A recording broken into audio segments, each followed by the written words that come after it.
Hey guys, what's going on? I'm a little late. Let me see if this is working.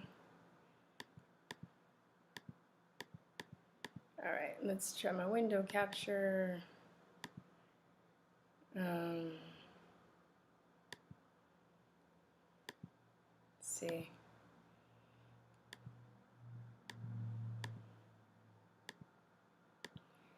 I don't know what's... Darn it, I'm trying to do window capture. Okay, let's see what's going on right here. Yeah, I don't know. Okay. There we go. All right. Hi guys, good morning. Let me know. Please join my email list. Here you go. Could y'all see that? Good morning, good morning. Prideless Chicks, hey, what's going on? Hey, Missy, hey, Jeffrey. Good morning. This is going to be my last show for a minute live. I'm be taking a break all the way up until the end of the month. I might do videos here and there. Oh, thank you. I put fresh makeup on. I put a little bit of makeup on. Thank you. Thank you. All right, cool. Okay, good. Another sign on without drama. Maybe I'm just getting the hang of it. Maybe YouTube wasn't messing with me as much as I thought. I mean, YouTube still is messing with me, but maybe not as much as maybe it was just me being clumsy and not understanding how to get things working without drama. But anyway, all right, so good morning. Please join my email list. You guys, I really need you to do that because with all the censorship going on, that's the only way I can keep in touch with you. You know, if they just chop this channel down, without warning, which it looks like they might do because they're doing it to everybody else. I will not bombard you, I promise, because I hate that stuff myself, but, it's just good to keep in touch. Also, sign up for my Conspiracy Realism course. It comes with a booklet. I provide links at the end so you can do your own research. I go over all of these modules. I have about 10. Right now I'm working on the module that says the education system.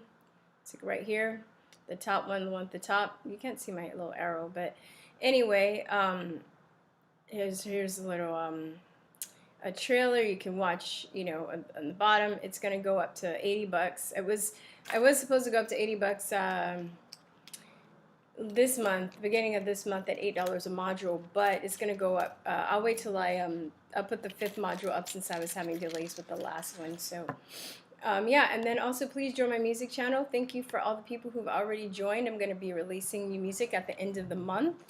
And I'm going to use that video and music to help crowdfund my album that I'm going to put out next year, 2020, the end of 2021. So that's going to be really exciting. I've been working my butt off on that.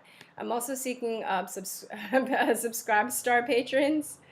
Thank you for the people that subscribed. I really appreciate it. 1, 2, 3, 4, 5. Thank you so much.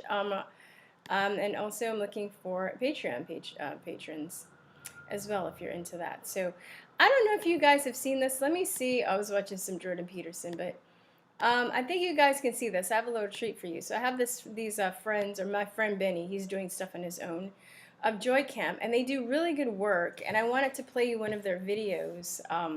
This one is called The Allegory of the Cave. And the Allegory of COVID. It's based on the Allegory of the Cave. So I'm just going to start the show off with this.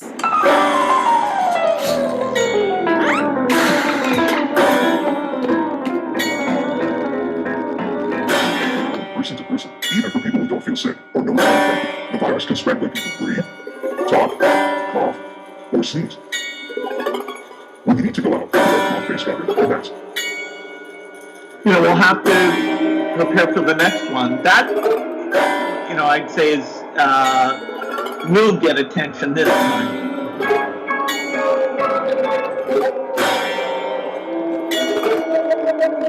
Is our insistence now on wearing masks. I mean, masks are very important. They protect you from giving infection to someone else.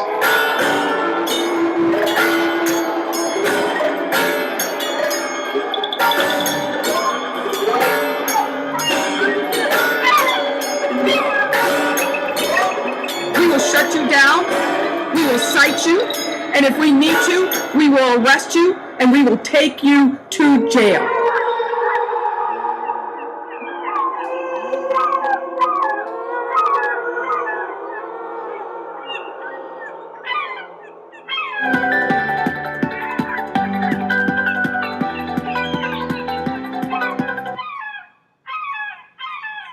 You know the old expression about snitches?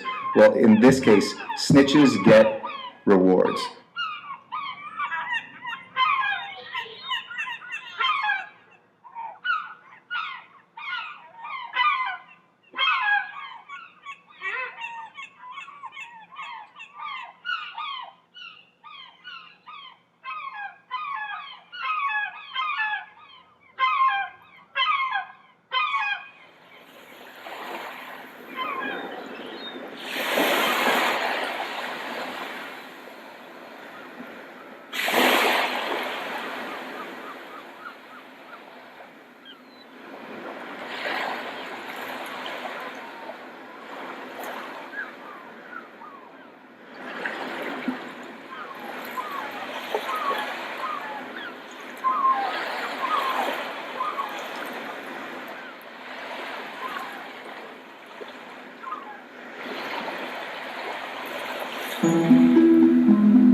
Communities, Eastern Iowa communities, Mid-Michigan communities.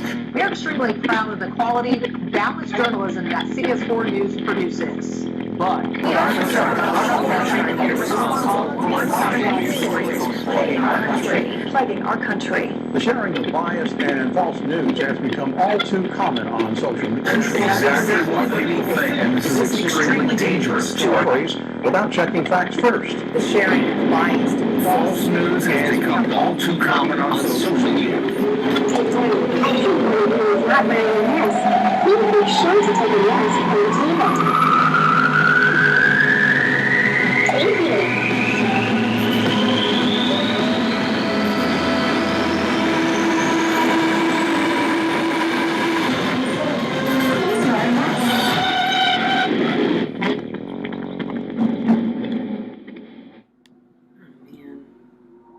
It's a pandemic. Ugh.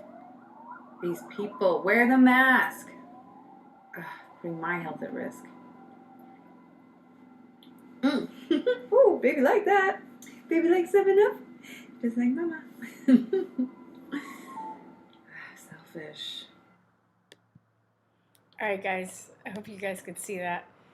I was like, all right, guys, what you think?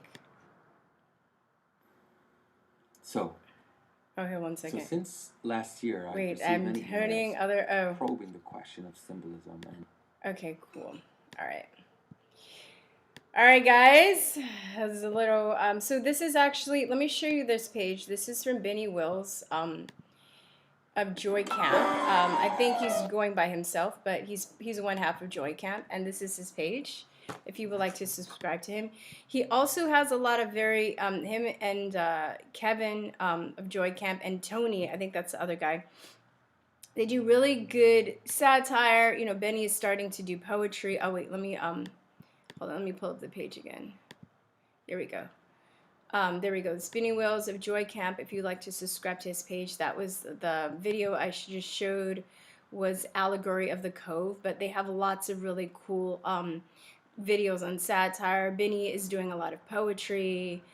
He also, I guess he does like a live show each week where he talks about the best meme. You know, he's an artist too, a poet, and you know, just this whole, I'm trying to support any kind of artist that's not afraid to talk about some of the things that are going on, because it's really creepy that, you know, all the artists are supposed to be the ones that are the rebels against society and talking out,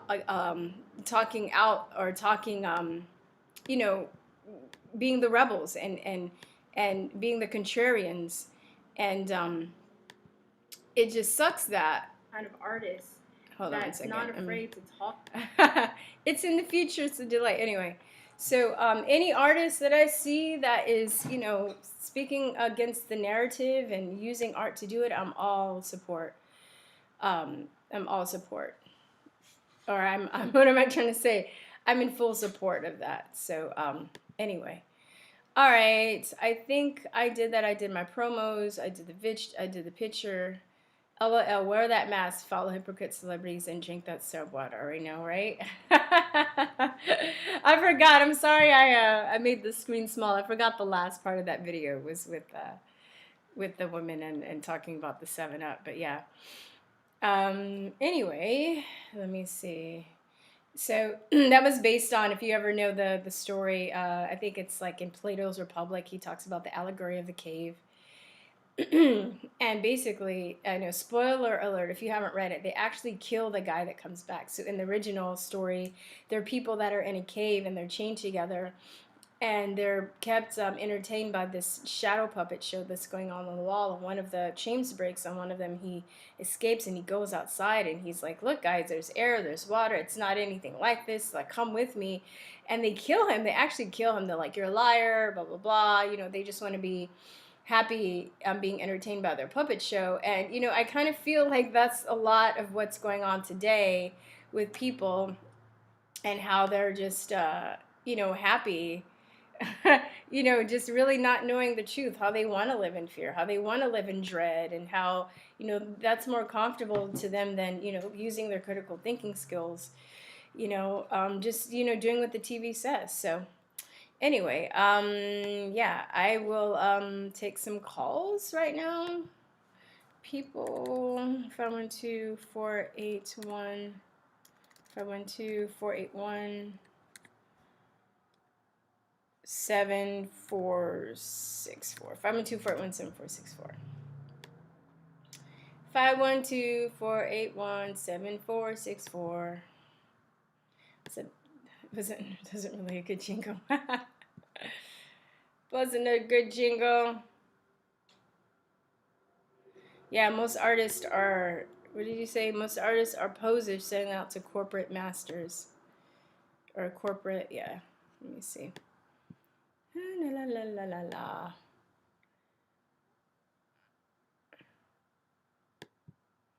All right, let me. Anybody call in 512-481-7464. 512-481-7464. Okay, well, we're waiting for people to call. We'll just chat in the I got these keto-friendly cookies. I haven't tried them. I should try them, and then if they suck, I'll let you guys know not to buy them. Oh God, they're soft.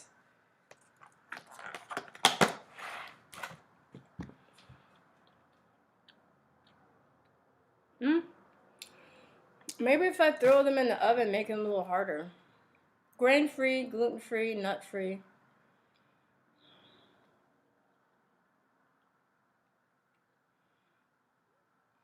Oh wait, are these gluten-free? So like, oh no. Oh, grain-free is gluten-free. Okay. I was about to say.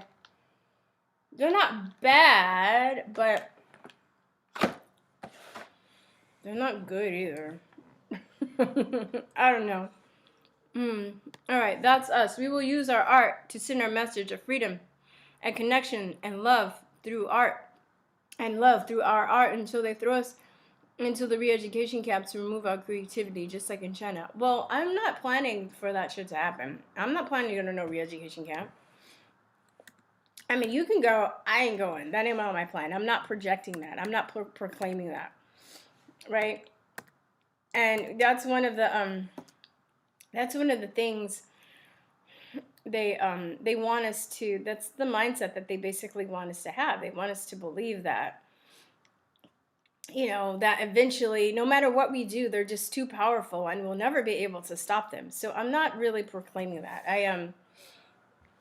I saw this really powerful, it was a Nigerian leader a couple months ago, and he was talking about how the Gates Foundation, you know, or Melinda Gates was saying that she sees dead people in the streets, and he was like, no, dude, we reject that proclamation. You know, we know what you're doing. You know, we know that these people, you know, if they're hanging out with people and promoting people like Marina Abramovich, and they're wearing like upside down crosses, and they're just throwing up the satanic symbols too many times, and they're having parties, you know, with people cakes and shit like that, maybe they're into witchcraft. Maybe they really are into that shit. You know, it's not like there's only so many times that stuff like that can happen before it's a coincidence.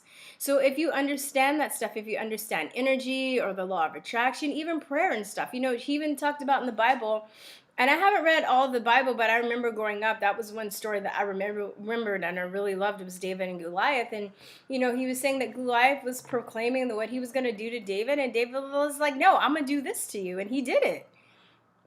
You know, so I'm not in that mindset that we're going to be thrown into re-education camps. I'm not giving them that satisfaction. I'm not giving them that pleasure. You know, if you know a lot of how this, you know, witchcraft and stuff works, they need our permission, and they need us to agree on a certain level, whether we're manipulated into it or not. So that's why, you know, predictive programming is very important for them. You know, to show a lot of the stuff in the new movies, all of these doomsday scenarios, because they need to get into our subconscious, right? It's kind of like the World Wide Web. The collective unconscious is kind of like the World Wide Web for them. And once they have us on that vibration where we're expecting to be overtaken, we're expecting the New World Order to win, we're expecting to be thrown into these re-education camps. They have these plans, you guys, but it doesn't mean it's going to happen. And I'm not one of these people that's content with just, you know, giving up and sitting back and letting it happen. You know, I'm not. So, you know, think about that. You know, this is why we're doing art. This is why we're doing the things we're going to do. This is why we have YouTube channels. This is why we, you know, we're doing whatever we can, because we don't want this to happen. So I don't accept that. 512-481-7464. Symbolism would be their downfall. Yeah.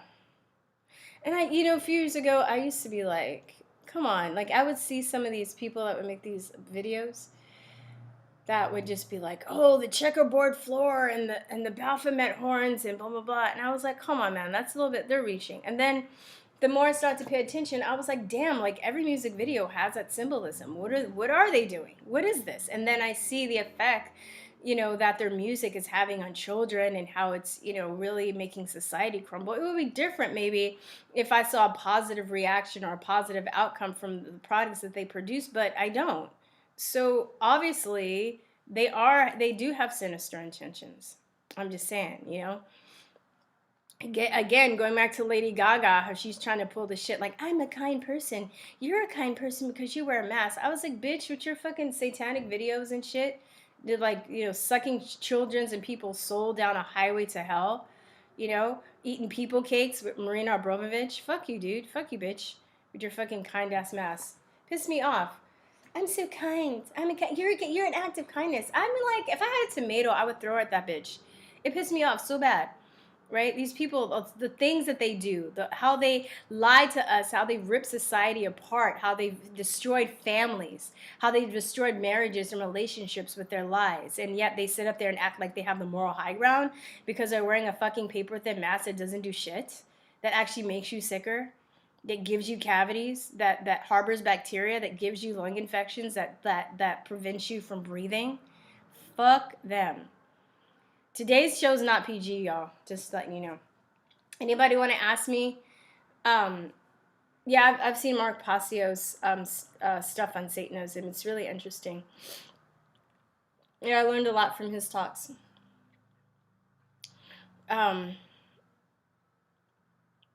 Yeah.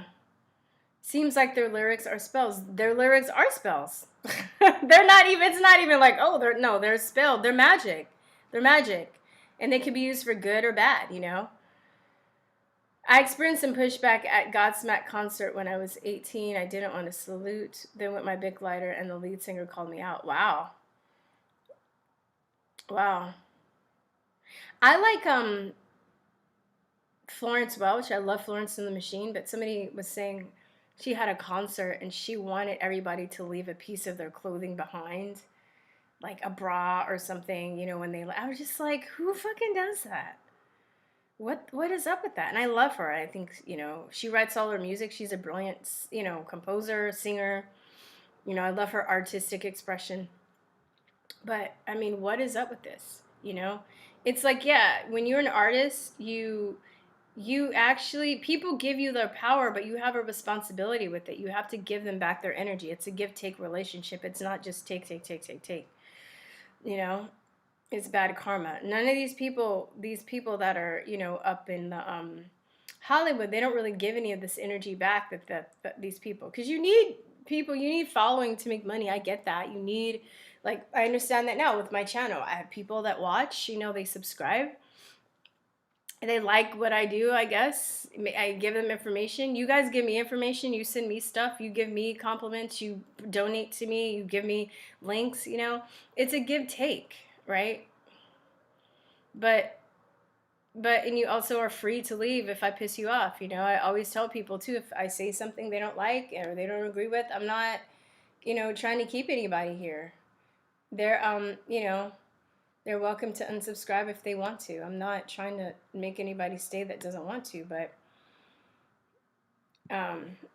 these people that do these things decay very rapidly. Well, it depends on the system, though, right? They have a system that supports them. I used to not believe this. I was thinking this today. I used to think this was so silly. And I used to think it was all just purely luck, you know, that people made it to A-list status. But I really do believe now, in order to get that high, I don't think everybody in Hollywood is involved in it. It just depends. But I think if you're on the top tier, there's no way that you get to the top tier being an A-list celebrity without the people in charge having something to hold over you. Because you can get that famous, and then say if you're an A-list celebrity that's talking out against this, you know, fucking coronavirus hoax. You know, if you're like, imagine if who's the biggest star now? I don't even know who the biggest star now is. I don't know. Imagine if Tom Cruise came out and was like, this is some bullshit. I read the science and blah, blah, blah, blah. Like, it, you know, somebody that, a huge A-list star that everybody listens to all over the world, if they came out and start talking about what a hoax this is, you know, they would be, you know, it would be over for a lot of people. I heard that before Michael Jackson died, he was going to actually come out and talk about the Illuminati, if that's true. You know, I don't believe that he died of natural causes. I also don't believe that he was totally innocent. He was probably, you know, MK Ultra'd and raped and really severely abused as a kid. But I think that maybe, you know, there are people that are born into this ritualism, and they have regrets and they don't want it to go on either. I don't think just because you're, you know, born into it, you're a bad person. You know, there are people, they're trapped too. They want to get out. They're slaves in a different way, you know. So, we are not here to claim friends. We are here to save lives. You know, nobody's going to call me today. Somebody's gonna call me. This is your last chance for a minute, y'all. If y'all want to talk, I don't know. 747-7464. It's all right though. I can entertain myself. So you know, I got another hour and a half. Michael Jackson could be alive. Someone called Dave. I think on the chat. So maybe, I don't know. He could be alive. He could be dead. He could be in another dimension. Who fucking knows? Everything is so weird. I mean, who knows? I'm open to anything. I really am. But I also don't talk about, I also am not really adamant about stuff that I can't prove, you know? So, what is this? Is this still on?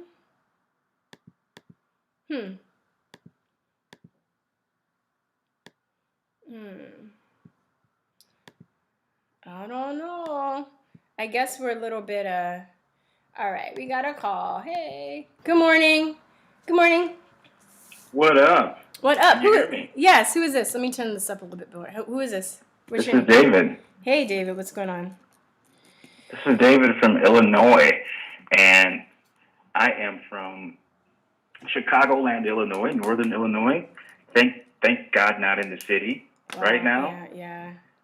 So, I'm in a little town about 50 miles out from Chicago. I am in my 40s, which means I'm old.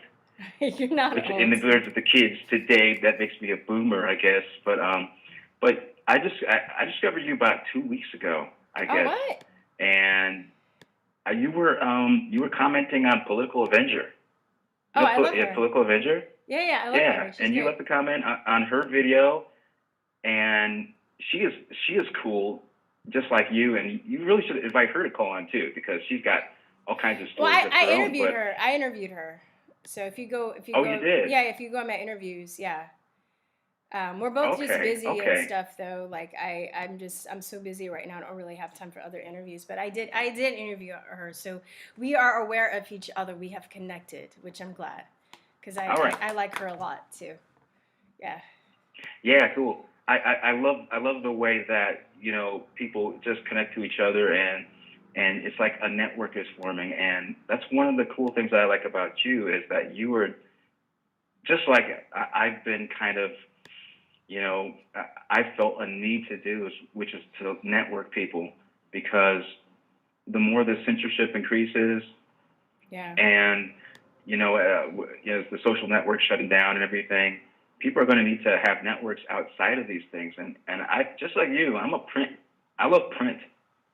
You know, you mentioned that you want to do print zines, and that's kind of my background. I mean, I used to do, when I was like in college and things, I used to do print zines, and I used to do little flyers and things for different causes. Yeah.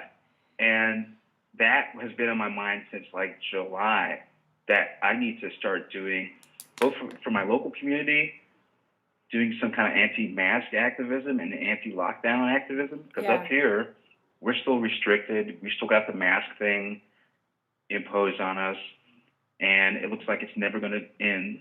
So I feel a need to do this. And you know what?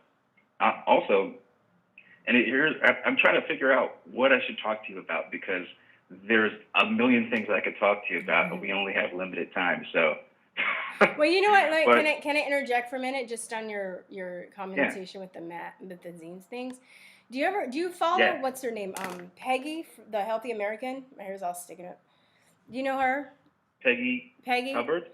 Peggy. Oh, there is a Peggy Hubbard. Oh, that's that lady's name. Yeah, I know Peggy Hubbard. No, I forgot. No.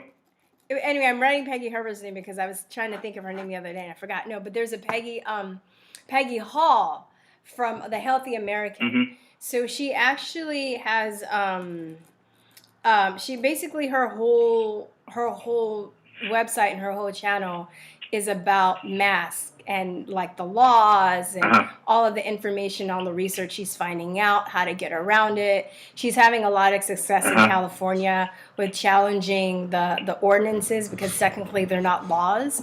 And she's been basically going around to businesses, because I think really from what I've seen her do, what's been successful is actually going to the businesses and letting them know their rights and letting them know that they don't have to comply, because I think a lot of businesses are really caught between a rock and a hard place to really scared that they're going to get sued because they didn't have their employees wear the mask, but then there are people that don't want to wear the mask and they feel offended. So it's like, if you want to do something, you might want to follow her research and then see how it applies to your state. And then if you want to do zines that way, because I find too, a lot of the information is so overwhelming that you really have to give it to people in bits and pieces.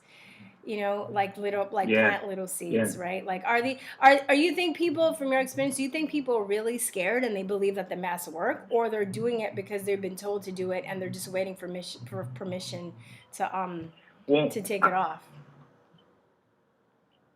I can't tell because I don't really talk to people.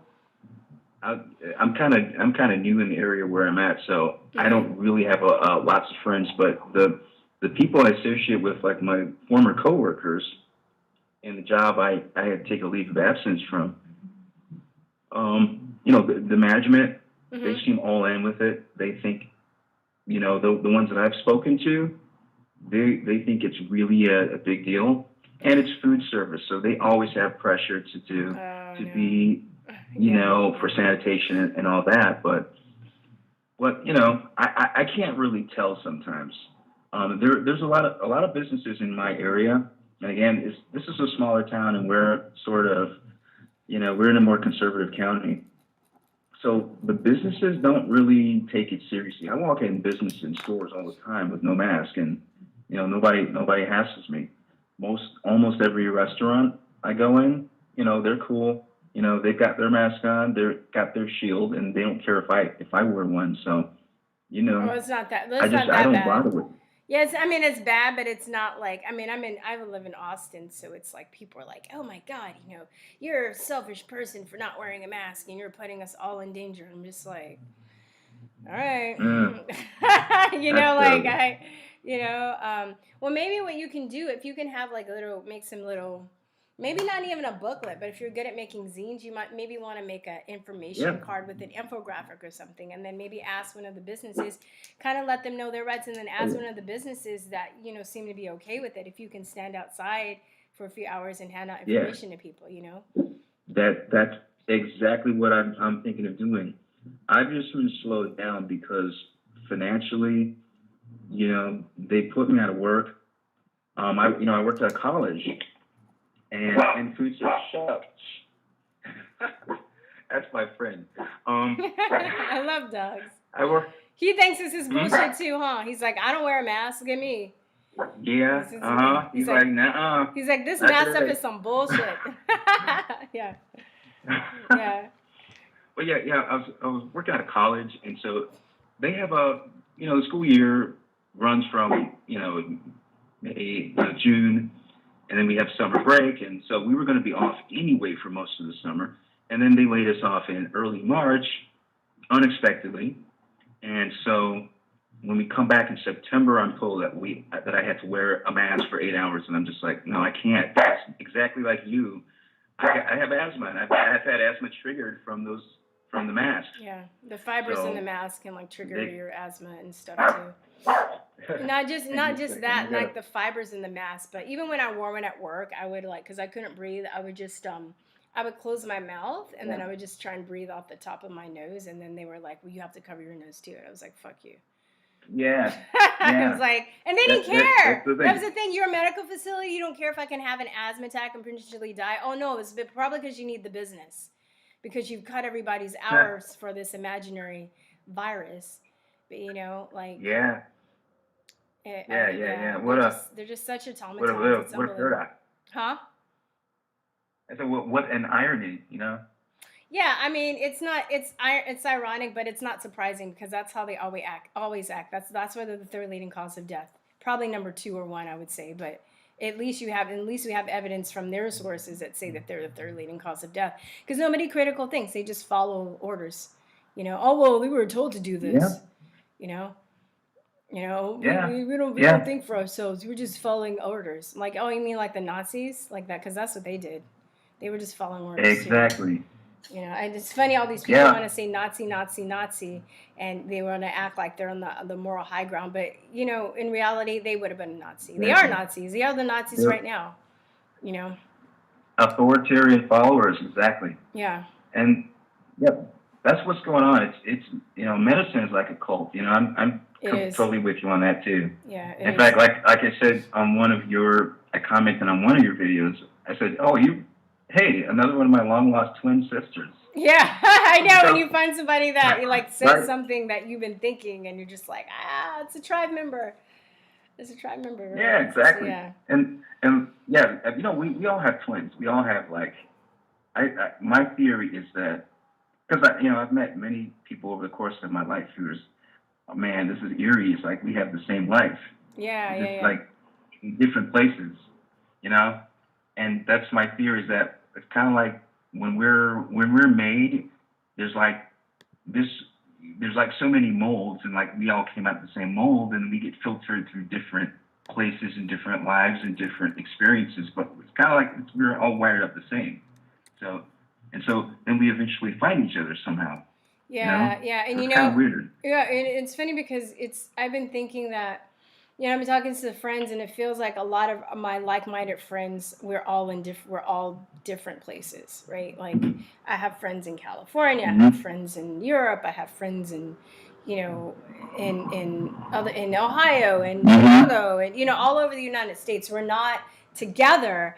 And I've talked about it with some of my friends about how frustrating it is. But then at the same time, I'm like, well, maybe it's supposed to be this way. Maybe we're supposed to be the one. Maybe we're supposed to be scattered, Because if we were all together, then we'd just kind of huddle together, and then we wouldn't get any information out to other people. So, Yeah, maybe that's a way to look at it. I know it just gives me comfort, because I'm just like, God, it's just so frustrating.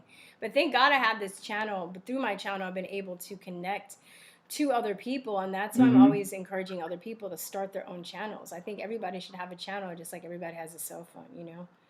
Either I am way late. Whether you're getting information out to people, or you're just you have it. So it's a very good release. It's very cathartic for me. My best friend and I started this as a podcast like 10 years ago as a method of catharsis.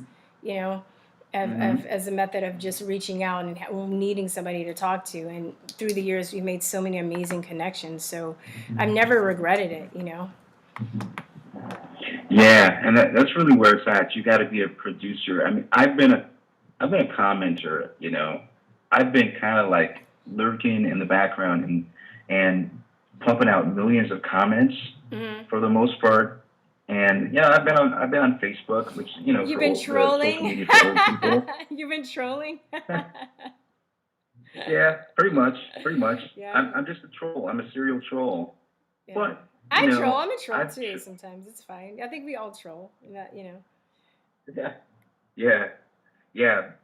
But you can inform people that way. I've been on all kinds of channels and all kinds of news publications. And just like at least especially for the last 4 years, and so probably my name has been seen across the internet by millions of people, but I have nothing to show for it because I don't have a channel and I don't have any kind of content. Well, you can start one belatedly, and you don't have to show your face. You don't have to show your face. One. Yeah, you don't have to show your face. You can change your name. Nobody has to know who you are. If you want your anonymity, I'm already kind of out there, so. For me, it's too late, but there are lots of people. The cat lady, if you've ever seen that lady, what is it called? The Truth Factory. She's brilliant. She does a lot of her research, and she does, her reviews of the cat and reviews other people. Yeah, I don't mind being known. In fact, I'm coming out. I'm coming out of the closet. You're coming. Oh, damn! Dave is coming out the closet. Dave is not playing. Well, that's even better though.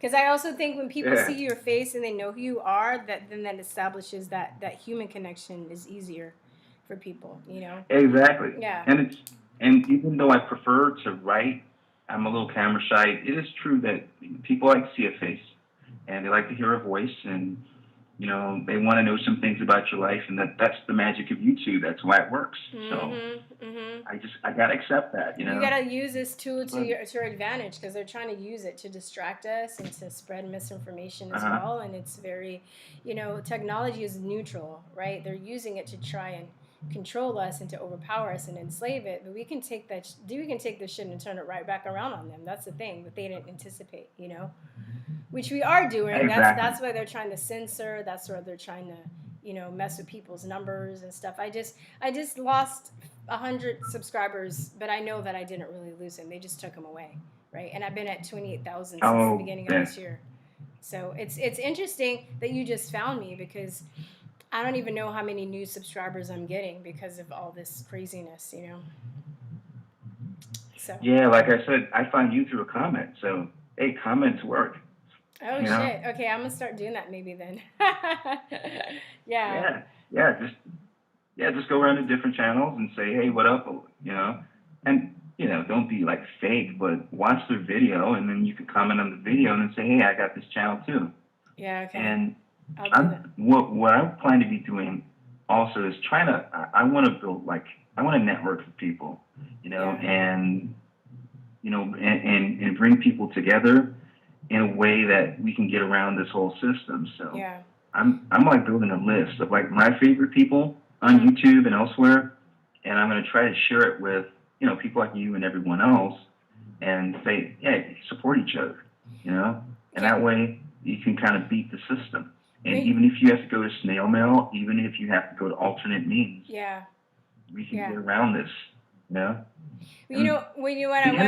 want to say this real fast too. What you should do, which I can kick myself for not doing, when you start with your email list like right away. I should have been doing this email list thing years ago. I can kick myself. I got lazy on it. But when you start, be like right away. Start building an email list, and make sure that you have other a couple of other channels on other sources like BitChute or whatever alternative platform you want to choose. Just don't make my mistake. And email me. And email me your channel when you get it up, and I'll check it out. Just be like in the comments, be like, hey, I'm Dave. This is my channel, blah, blah, blah, blah. Because I get so many emails, and I get junk mails and stuff. It's overwhelming. So I don't want to throw it away. So just like let me know, what. Okay. Yeah. Okay. Well, I gotta go, and I know you gotta move to get some other callers too. But yeah, thank you so much for calling, man. I'll let you some other time. Yeah, too. Thank you for that about the comment. Now that I know that it works, I'll probably start doing that more. Yeah. Absolutely. Yeah. Yeah. Get your name out there. All right. Thank you so much. Oh, by the way. Yeah. By the way, I'm on your music site too, and your music is brilliant. Oh, in fact, you remind me a lot of myself because you're musically brilliant and talented. So. Hey, but throw your music out there too. Yeah, for sure. I'm gonna be competing with you pretty soon. So. Well, you know what? Let's think of it more of as a community, because I feel like as an artist, if you're really truly unique, you can't compete with other people.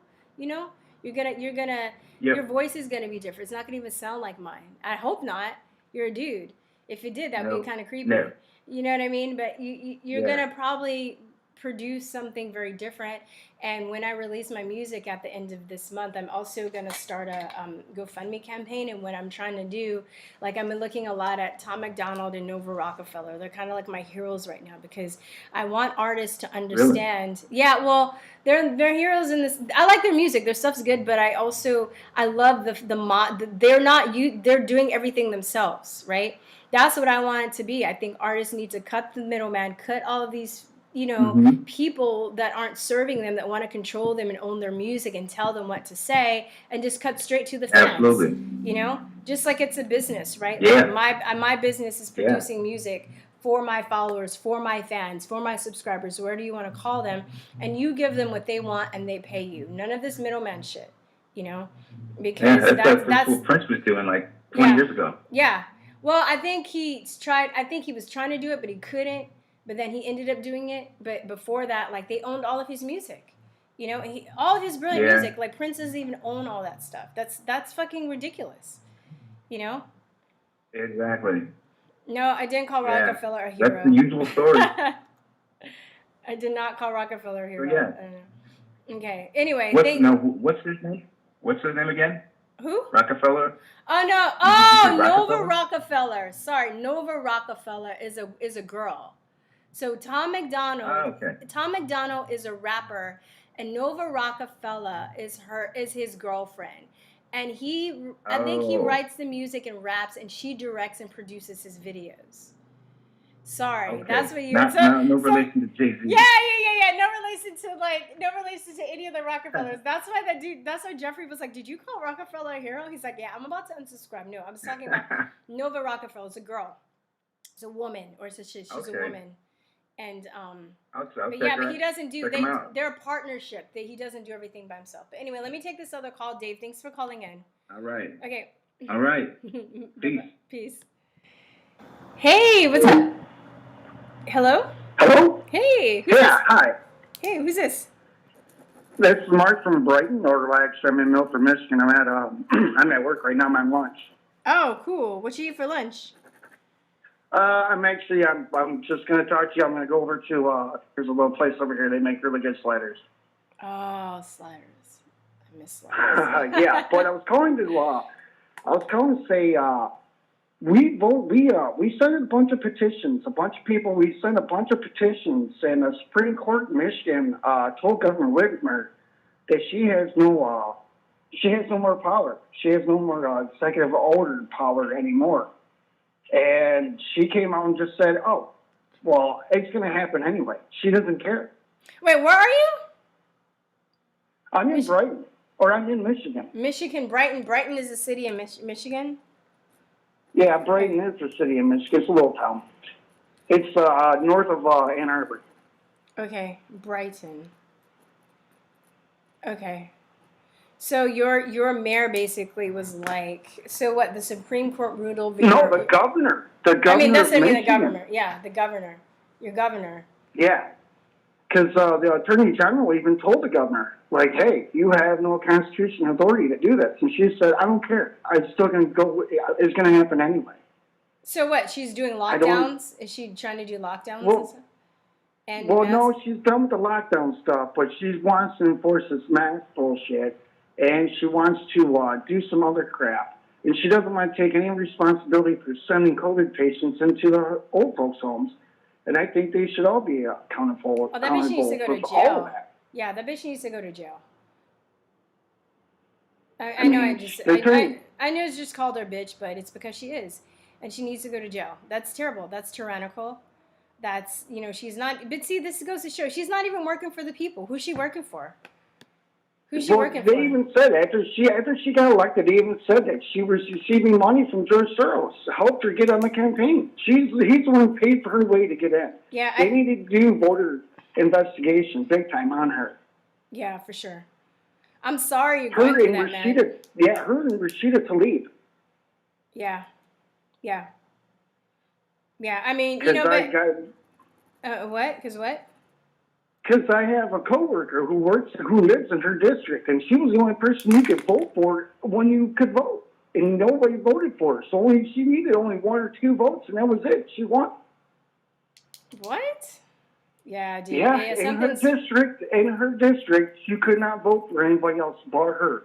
The person that was running against her bailed at the last minute, and she won hands down because the person who was running against her just quit. What? Who just quits? Was she either bought off? Name. It was some lady that was running in her district, and for some reason she just bailed on it, and she took her name off the ballot. And I forget who it was. I'll have to ask them. Wow, that's crazy. But yeah, I forget who it was. But yeah, they just quit. And she's supported by the Muslim Brotherhood. She's from Dearborn, Michigan. She doesn't even live in Detroit. Oh, wow. Isn't that the place where they had the riots where they had some Christians protesting and they'd start stoning them? Where was that video where they were just oh my God, it was crazy.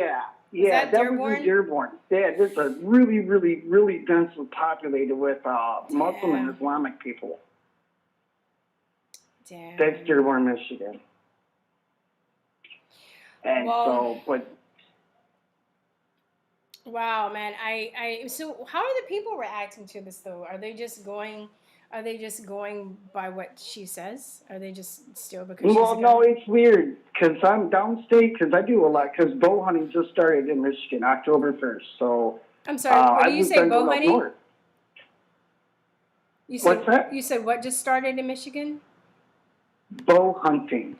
Got you. Okay. And is that So I've been- I'm sorry, I'm a city girl. I don't know any of this shit. So is this you have to explain All this to right. me. So Is it a season? Is it hunting season?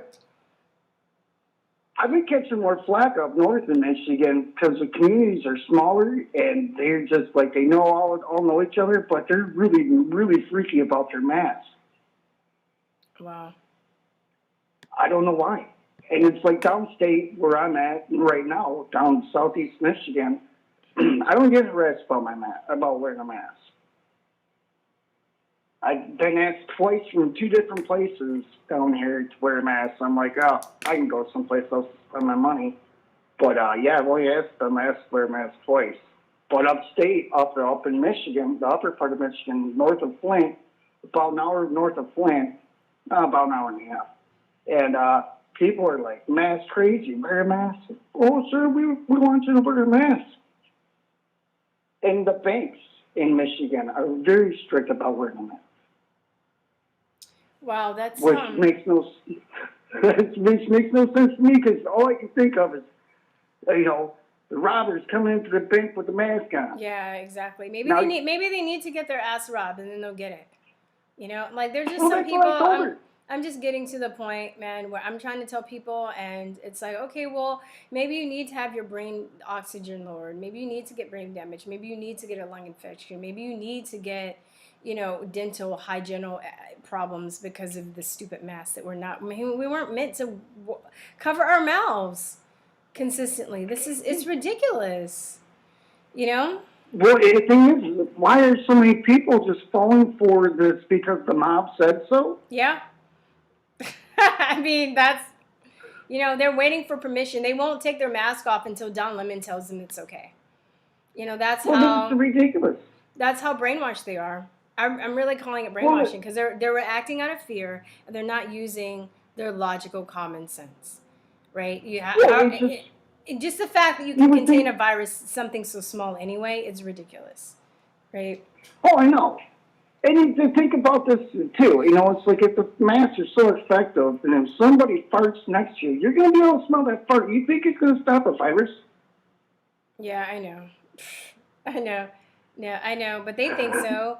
They think so because the TV told them so, right? And our officials would never lie to us. They have our best intentions in mind, even though they've been caught off camera, not wearing the mask, even though there's hundreds of hours of videos of empty hospitals all over the world, even though, CBS News and other news outlets have been caught using fake footage to try and show that the hospitals are overcrowded, and they weren't. I'm just at the point where, it's out there. I'm putting info out there, but I'm really just kind of preaching to the choir because I'm really kind of done with the people that don't want to listen to it, I don't really know. I just have to save myself. It's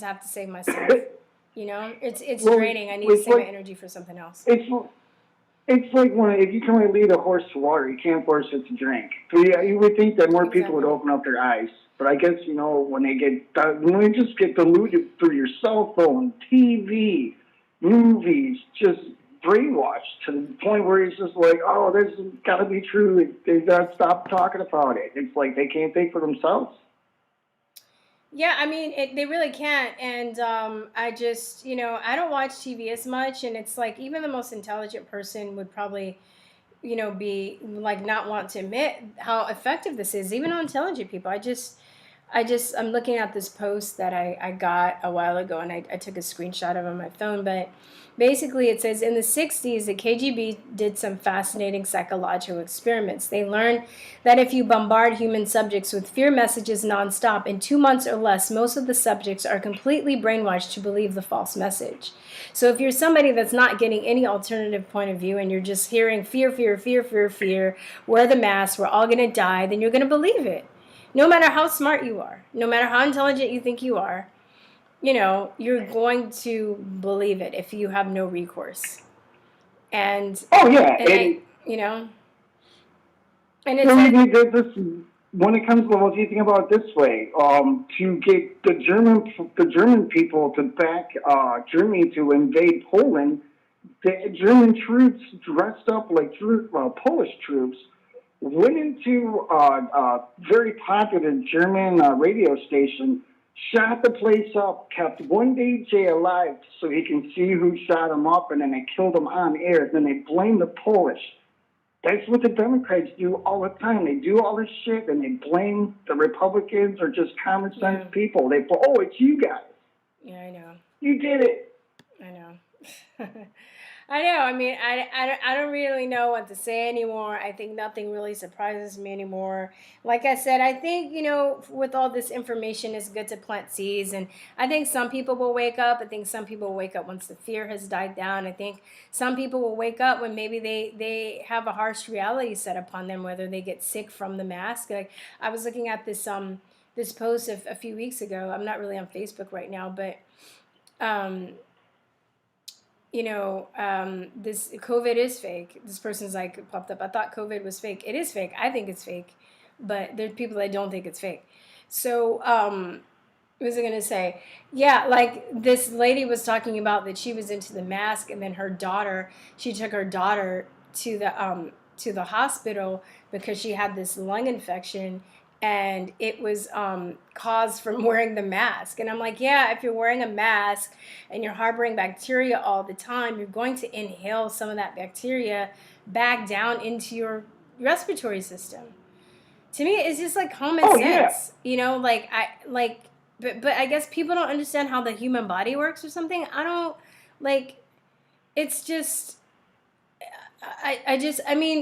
I've gone out of my way to try and understand, and I'm constantly learning about my body and the human body because it is complex. It's not easy, but I've worked so hard on my health that by the time this shit popped off, I already knew that what was bullshit and what wasn't. So I'm like, okay, well, I'm not putting my health in danger because you guys are morons. I'm sorry, I'm not even sorry. I'm just not. I'm not doing that. Well, yeah, and I don't blame you. And I think I got COVID back in January. Like, I was down for 4 days. I had upper respiratory thing going on. I'm a pretty sick guy, The thing is, and I hacked and coughed, and I made it. I didn't die. But the thing is, too, it's like two things. Whether you believe it is real or fake, if it wasn't hyped up as much, you probably wouldn't be like, God, I just had a really bad cold. Because there's some years where you're like, wow, I had a bad cold or I had this. But now that, COVID is out in your face, it's COVID. Did you really see the virus? Did you get a test to see that you had COVID or not? They haven't made a distinction between, what is COVID and what is pneumonia and what is the flu. They're all just lumping it into the same category. One general. Yeah, and the thing COVID. And I'm just guessing because it was just the upper respiratory thing that was going on. I had sniffles and my chest was a little tight and I had headaches. That's it. I laid in bed for 4 days and that was it. I think it's fake because of how okay. Let's just lay aside whether the virus is fake or not, or whether it's real, but just the overreaction, right, to a virus, alleged virus that has a 99.9% rate, right? All of the tests that give false positives, they can't even say definitively if somebody is infected or not. They were basing asymptomatic transmission on assumptions, not any scientific data. And then when the World Health Organization gets caught and says that it's really rare to pass it with asymptomatic, but they're still pushing commercials saying if you have COVID, you may be able to give it. I mean, if you may be able to give COVID to a loved one and pass it on, and you don't even know it, but they're still pushing the propaganda, even though the facts don't line up with the propaganda. It's the creepiest. I know, and the thing is, it's funny because these guys say they're such experts.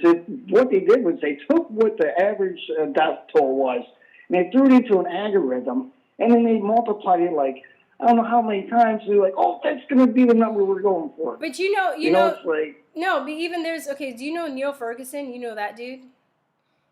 So kind of. He was a scientist in Europe that basically made the models that we based everything on for the shutdowns. So he was like, basically, according to my data, if we don't shut stuff down, 500,000 people are gonna die. I think it was something like that. It was a stupid number. Yeah. It was a stupid number. And then a few weeks later, he was like, "Oops, my bad." Meanwhile, people have lost their businesses. People have died because of the lockdowns. And check this shit out. In the middle of that, he breaks his own quarantine to go have an affair with this married lady that he was having an affair with. So he doesn't even believe his own shit. He doesn't believe his own shit, right? So I'm just like, I'm so tired of these hypocrites, like saying, "Do as I say, not as I do."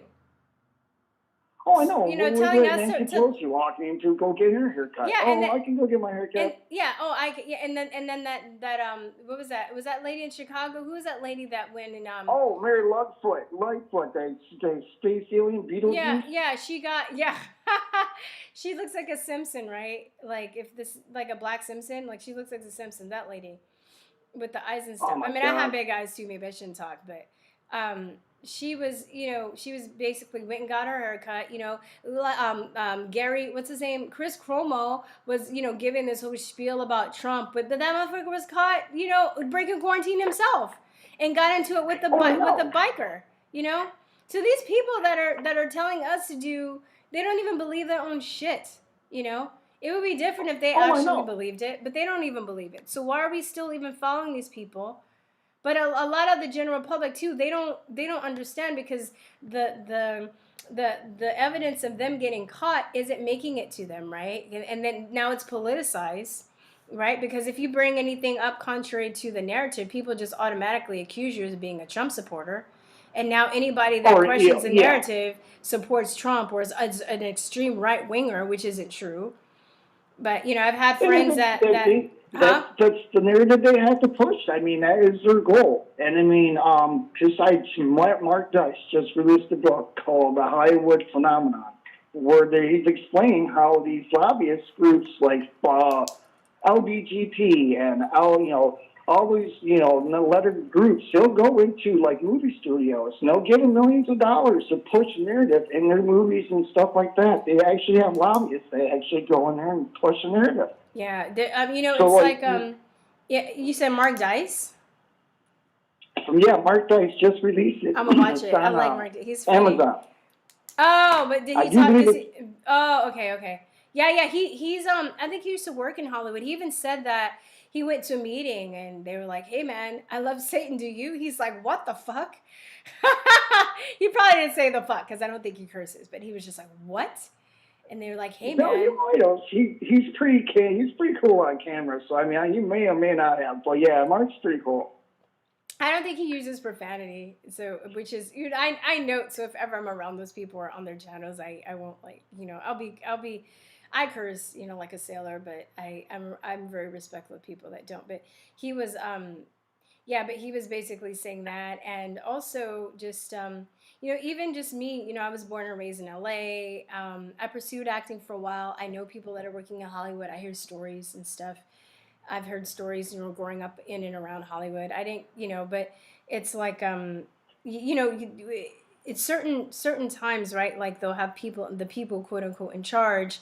They'll even say, "Hey, we're looking for this type of script. We're looking for this kind of this. We're looking for this." So I never really stopped to think about, though, who's making the decisions at the top on what scripts that they're looking for, right? And I think what content is involved with the movie. Yeah, because there's so many scripts floating around Hollywood. There's probably thousands, if not more, writers that, have script ideas and have TV show ideas. And then, they get to a point where they hear like a rumor certain studios are looking for certain kind of content, because these assholes don't really, evil, this is my thing, evil does not create, evil does not, it can only imitate, it can manipulate, and it can infiltrate. So basically what it does, it gets, it pulls in artists to do the work for them.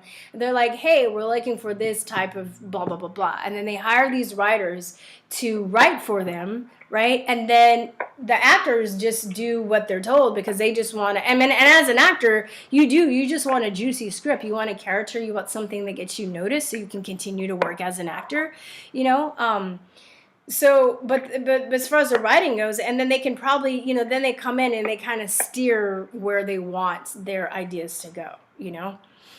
Or rewrite stuff. That's even with the CIA, I was going to say, took major chunks of property, or even bought chunks of property for Walt Disney. Now they pretty much run with, like, I don't know how many agencies are involved now, but CIA owns like big chunks of Walt Disney now. Yeah, well, I mean, of Hollywood though, they have people that come in. I've heard whistleblowers come in and straight up say that they used to work for the CIA, or they've what is that?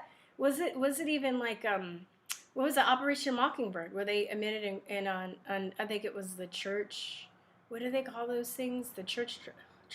Anyway, it was publicly admitted that they actually had CIA operatives come and write news stories. So you don't think that they're doing that for narratives, especially when the narratives line up with the agenda that's going on, you know? Oh, I know. You know, and it's like, well, or, you know, just the creepy stuff that's been going on with Hollywood and how it's been pushed for years. And it's like we've been brainwashed to overlook it. Like, they said that look, like this has been going on forever, look up their actual original cartoon version of Pinocchio. That is actually a true horror story. 481. Is that a Grimm's no? I don't think it's a Grimm's fairy tale.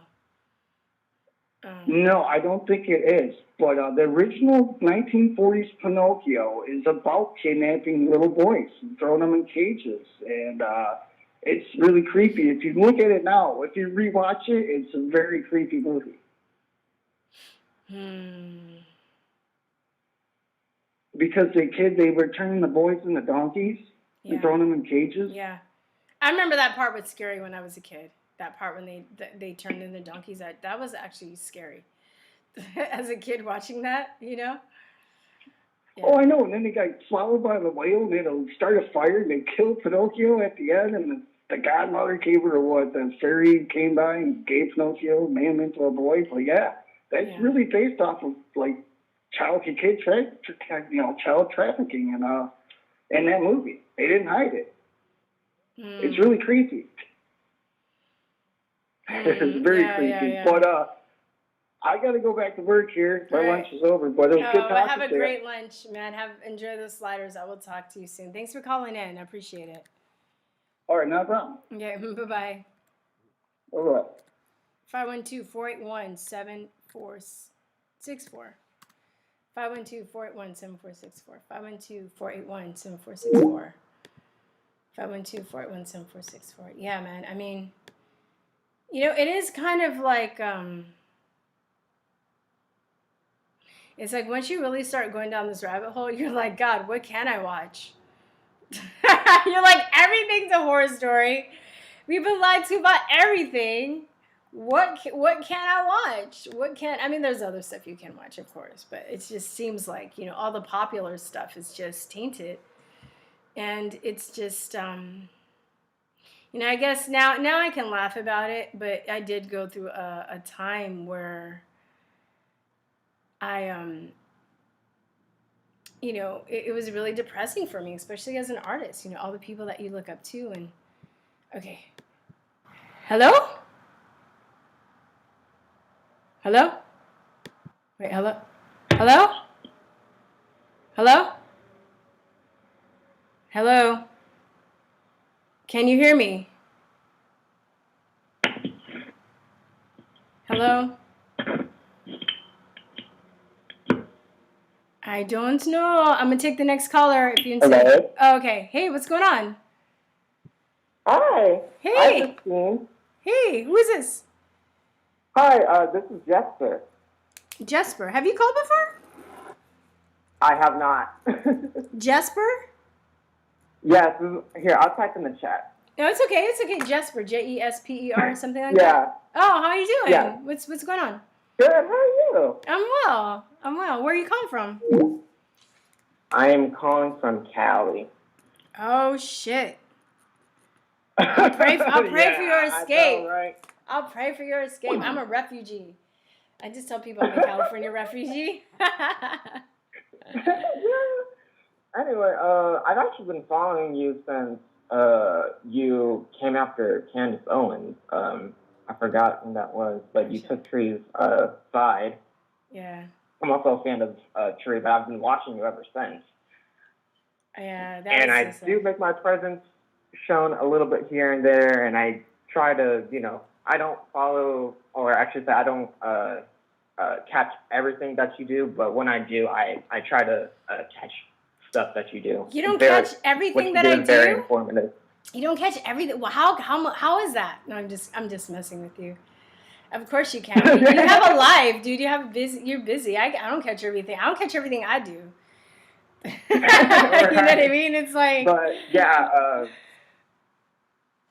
yes. you have watching your stuff. You have red pilled me on certain issues, especially with the vaccine situation. Like I was like hearing at first, but I didn't really take a stance on the issues until you post. I think you did the DPT vaccine documentary, and I watched that. And after I watched, I was like, no more. I don't trust any of this. Yeah.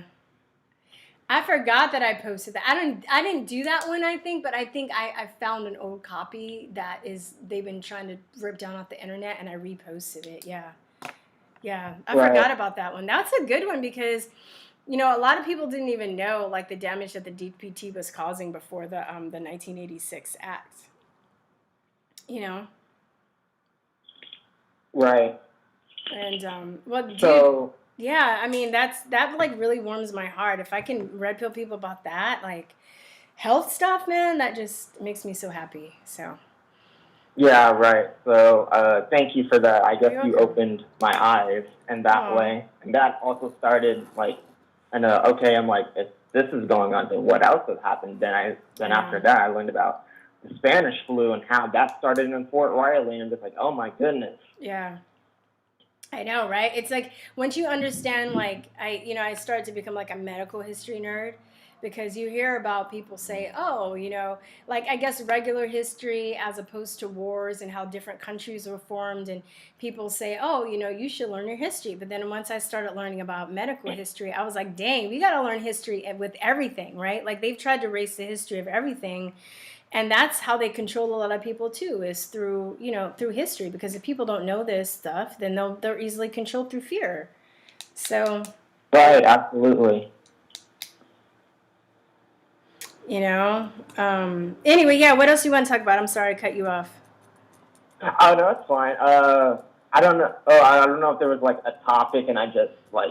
Totally veered off from that. No, I'm just trying to chat with you guys. I'm gonna take a break until the end of the month after today. I'm doing like a live show every day, just trying to connect with people and also trying to get people to move to my music channel and join my email list because I don't know what's gonna happen. You know, especially with this election coming up, with all the new rules with YouTube. You know, I'm just thinking they're gonna chop channels down. So I'm trying to have a way to connect with people.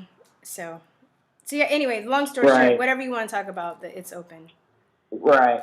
You were talking about like with that other guy with I forgot his name, but you were talking about like Hollywood and scripts and how, you know, they use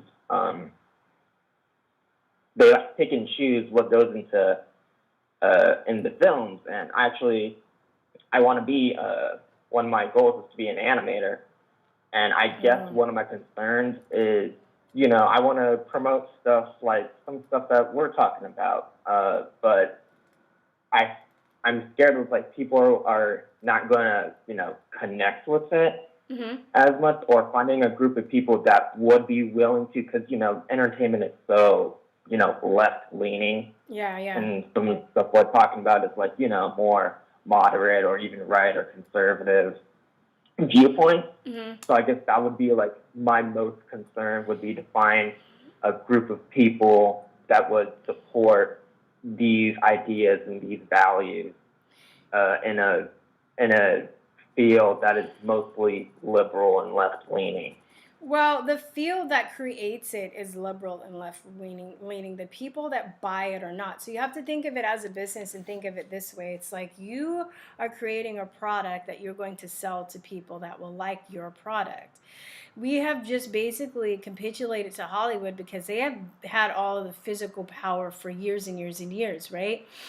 And it's because they have the power because they have the power to market, they have the equipment, they have all of this stuff. But now because of the internet, thank God, we really don't need them anymore. I think we still kind of have this like haze in our head that says that we need them, but we don't. They need us. Their ratings are failing horribly because we're not watching them, because they're revealing who they are. So I guess if you want my advice, as an artist, what I'm trying to do too, I'm learning about marketing. I'm learning about niche markets. I'm looking at different animators. I don't know if you called in, I think it was a couple days ago, there was a guy named Harry, and he's in Nigeria, and he's an animator as well, or aspiring animator. And I was like, look, dude, like I showed him this guy, what you can start to do. There's this guy named, do you know Steve Cutts? No. Look up Steve Cutts, STEVCUTTS. You may have seen some of his animation, right? What he does, he just started a YouTube channel. His animation is phenomenal. And he did this one of my favorite ones is called Happiness. It's with rats. And then he did another one called Man. And then he has a few other animations up there. But just through, I think Happiness and Man got so many views. He has over 1 million followers just from his animation. So what you can start to do, you learn about business, you learn about marketing and niche markets, you start your own channel, start just doing little shorts and adding shorts and start building a following that way. And then, you build a large enough following, then you start seeking out funding to fund your project, whatever project you have, because a lot of what investors do, they want to see that you can produce outcome, because they don't want you to fuck up their money, right? Right. And you figure out a way where you sign contracts where you own your own work. It was cute because the guy Harry, he was like, I was like, oh, can I see some of your work? And he was like, can you sign this NDA? And I think he was a little embarrassed. And I was like, dude, I'm so glad you asked me to sign an NDA. I'm like, of course I will. That shows that you're professional. That shows that you care about your work. So just be really protective about your work.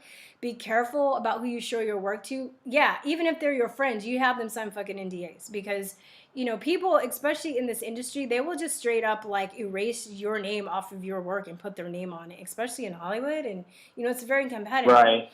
So you just want to I would just say start off that way. Even if you're in school, even though you know how to animate a little bit, there are people that I see that are animators, they start off that way. And they don't need, because basically once you get to a certain part and you're like, okay, I'm going to work for Hollywood. Okay, you're going to work for people that are going to tell you what to draw, how to draw, who to draw for, and then it doesn't become fun anymore. I've talked to a couple people in that industry where they wanted to become animators and they didn't really know how to create or produce, but they just knew how to draw and animate. But then they ended up working for other people that basically controlled their talent. And evil, like I said before, it doesn't create, it imitates and infiltrates, and it imitates, infiltrates, and manipulates, right? So you basically just want to get to the point where you control all of your own stuff.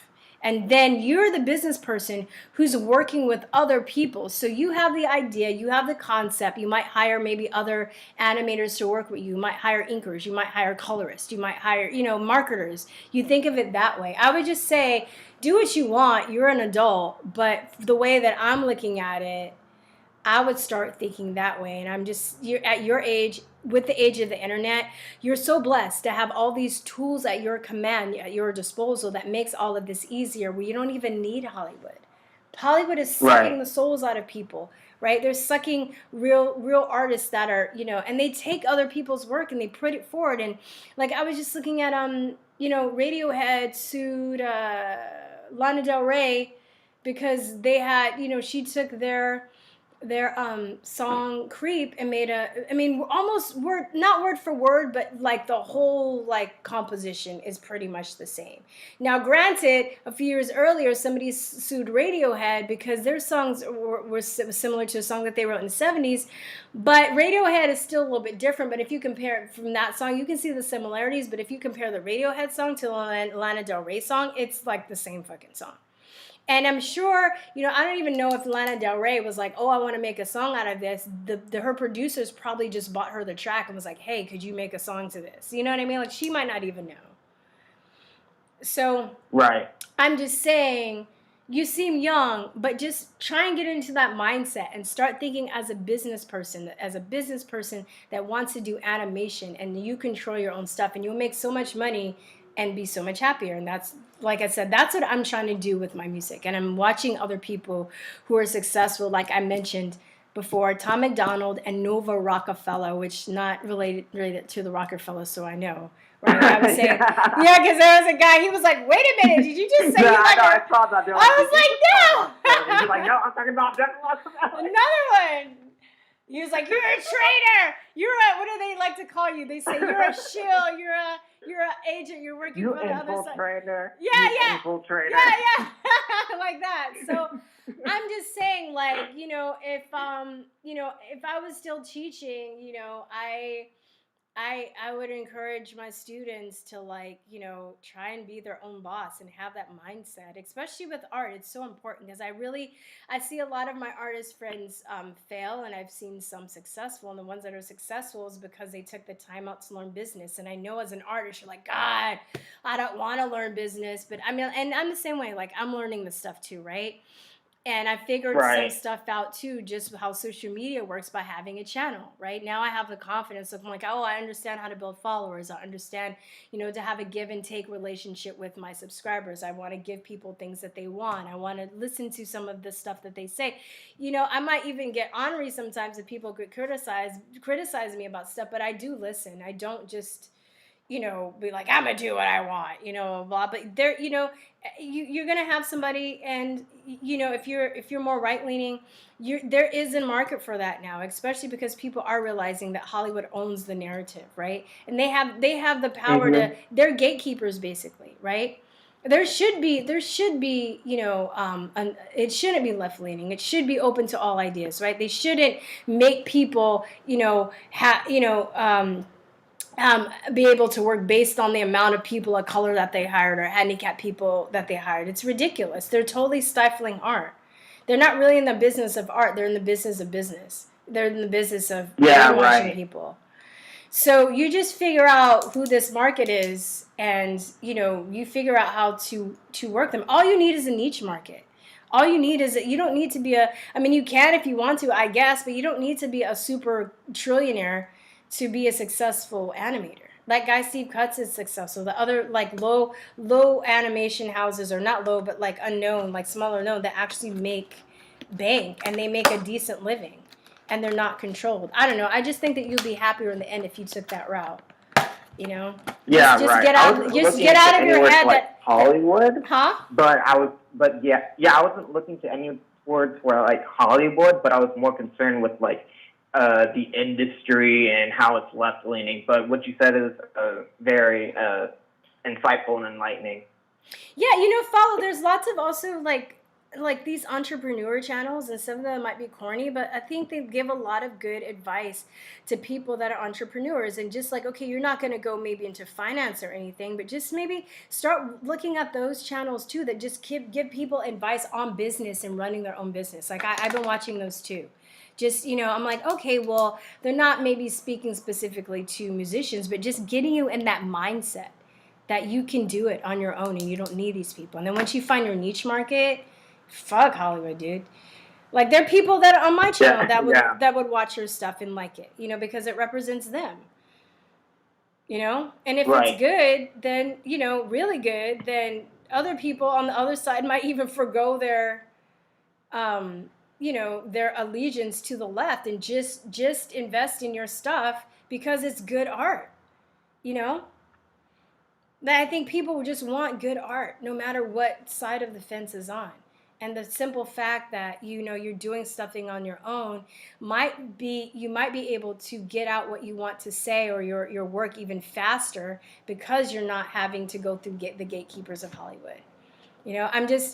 I'm like, I don't know everything. I'm just giving you some advice. I hope that kind of inspires you to kind of, because I'm on that same path, with music, not animation, but with music. Uh-huh. I hope does that make sense? Does it make sense what I'm saying? Yeah, that makes okay. sense. Absolute sense. So anyway, I hope that helps. Good luck, just email me. You get some start your own animation channel. You don't have to share a face, but just be like, hey, it doesn't cost anything to start a YouTube channel. just start putting up. And then it would be cool too, you know, if you have some stuff that maybe it's amateur, right? But as you progress, because I like watching those channels too, be like, okay, a year ago he was making this, and now, wow, like a year later, this guy's really improved. You can see how people have improved with their work too, which is really inspiring for other artists. And then you'll inspire somebody, and then they keep going on and on and on, you know? Yeah, right.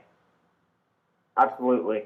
So, yeah, but that's awesome. Good luck with everything. That seems amazing. Thank you. Yeah, for real. But let me take some more calls. I only have about 30 minutes. Is there anything else you want to say, or are you good? No, I think that's good. Okay, cool. Yeah, look up Steve Cuts. I'll put him in the, like, I'll make a note to put in Steve Cuts. I'm gonna put a few things in the comments once this refreshes, and you can check out his stuff, okay? Like, at the end of the day, it should be up, all right? All right. All right, bye-bye. Bye-bye. Thank you so much. You're welcome. Bye-bye. Bye-bye.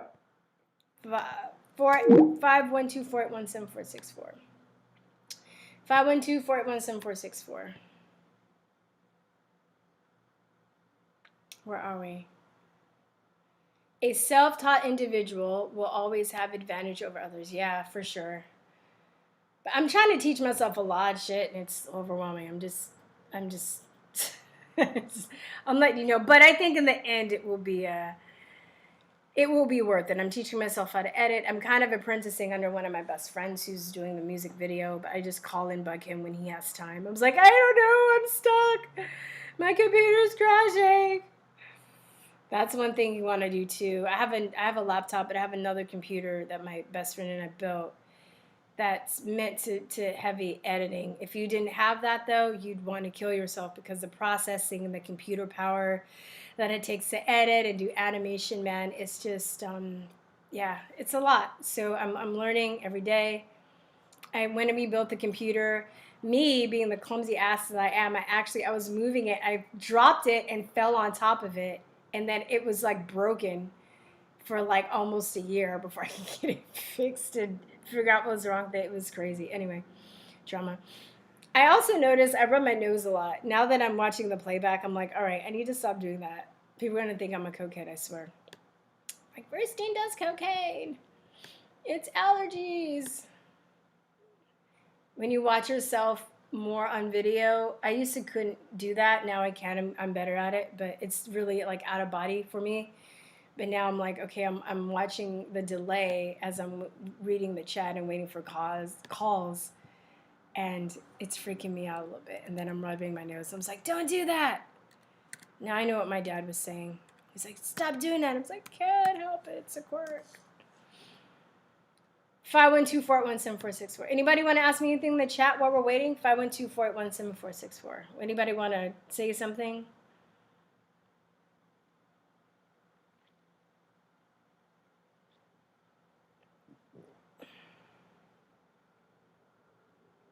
All right. Yay, we got a call. Hello? Hello? Hey, what's up? Who's this? Huh? This is Reagan in Chicago. Hey, Reagan. I love that name. Aw. Yeah. Everyone says that. Yeah, but most people don't know the reference. What is it? What's the reference? The president. It's not the president. It's not the movie. It's actually King Lear, Shakespeare. It's one of his daughters. Oh, really? I don't remember that. Okay. Yeah. That's awesome. Yeah, but that's awesome. So, yeah. But so what daughter? Literature buff parents. Was it the good daughter, or was it the like? It's the one that got her way. I don't know if that's a good thing or not. I think that's a personal interpretation. I know, like, I was a theater major and I had to study this stuff. I don't remember all of this, but I'm like, so was she like the manipulative one? Basically. Yeah, I never read it, so I don't know. My mother and father were into literature. My dad was doing psychology, and my mom was an English major. It sounds like Megan, and I like the name Megan too. And one of my cousins is named Megan. She's like my sister, but yeah. I always have a good association. Yeah, I never really associated with the president though, Reagan. So. Well, I'm an older person, and so he was a president when I was in grammar school. Okay, got you. Yeah. So that's a common one. That a lot of people of my peer group would know that. They were just like, oh, yeah, totally. So what's up? What do you want to talk about? Well, first off, you are fantastic and such a prolific young woman. Oh, and thank you for putting your voice out there. I found you through other people, and I come back periodically. Oh, thank and you. What you say is profound, and it's such a value. So I love it personally, and I share your videos. I don't know how much comes out of it, but I thank you personally for it. Oh, thank you. Thank you. You're bringing a lot of truth to the forefront. And actually, you bring interesting things, too, and you make me educate myself, which I appreciate that. Oh, thank you. Thank you. You know, it's like, I will say one thing about having this channel, I've had to learn to take compliments, you know, and it's good. I'm like liking it, you know. You know, you said like it's hard. We're groomed to not do that. We have a very negative society, and as a whole, I think I think it's worse now. I mean, you were a teacher previously, correct? Mm-hmm. Yeah. Well, my children, one of them attends a public school in Chicago, and the area that we're in is the far north end of the city. It is predominantly white, but it's not. At the same time, it's like mixed. My husband's an immigrant. Half of the people we know at the school are immigrants. So there's that aspect. But just a parent yesterday just told me, I cannot believe how negative the books are that kids are being given to read. Mm-hmm. And I said, yes, it's like it's trying to manifest a prolific notion of negativity for these kids. Mm-hmm. Mm-hmm. And she said, yeah, that's it. And I said, yeah, it's kind of frightening. So, yeah, you know, I noticed that as the teacher. Sorry, I was just going to say, I noticed that as a teacher, too. Mm-hmm. One of the reasons I wanted to quit. But yeah, I couldn't articulate what was going on, but instinctually, I was just like, why is this happening, you know? Yeah, I feel like she's not somebody who would articulate it normally, but I happened to ask her about screen time, and it came into just this little texting moment, and I had said, did you read this book that they put forth in our school, which was supposed to be tied to the Indian Removal Act? And it is far from it. It's actually a very derogatory book that was put forth, and it's really derogatory. If you told that same story about any other group of people, parents would be like, why would you present that tied to a historical event of such significance? And she said, yeah, I never thought about it that way. And I said, well, I have Choctaw and Cherokee in my family, and they absolutely were horrified at it and couldn't believe that this big liberal city would do that. And I said, no, they don't understand it. That's what is happening across the board in education. It's being liberalized. Yeah. Yeah.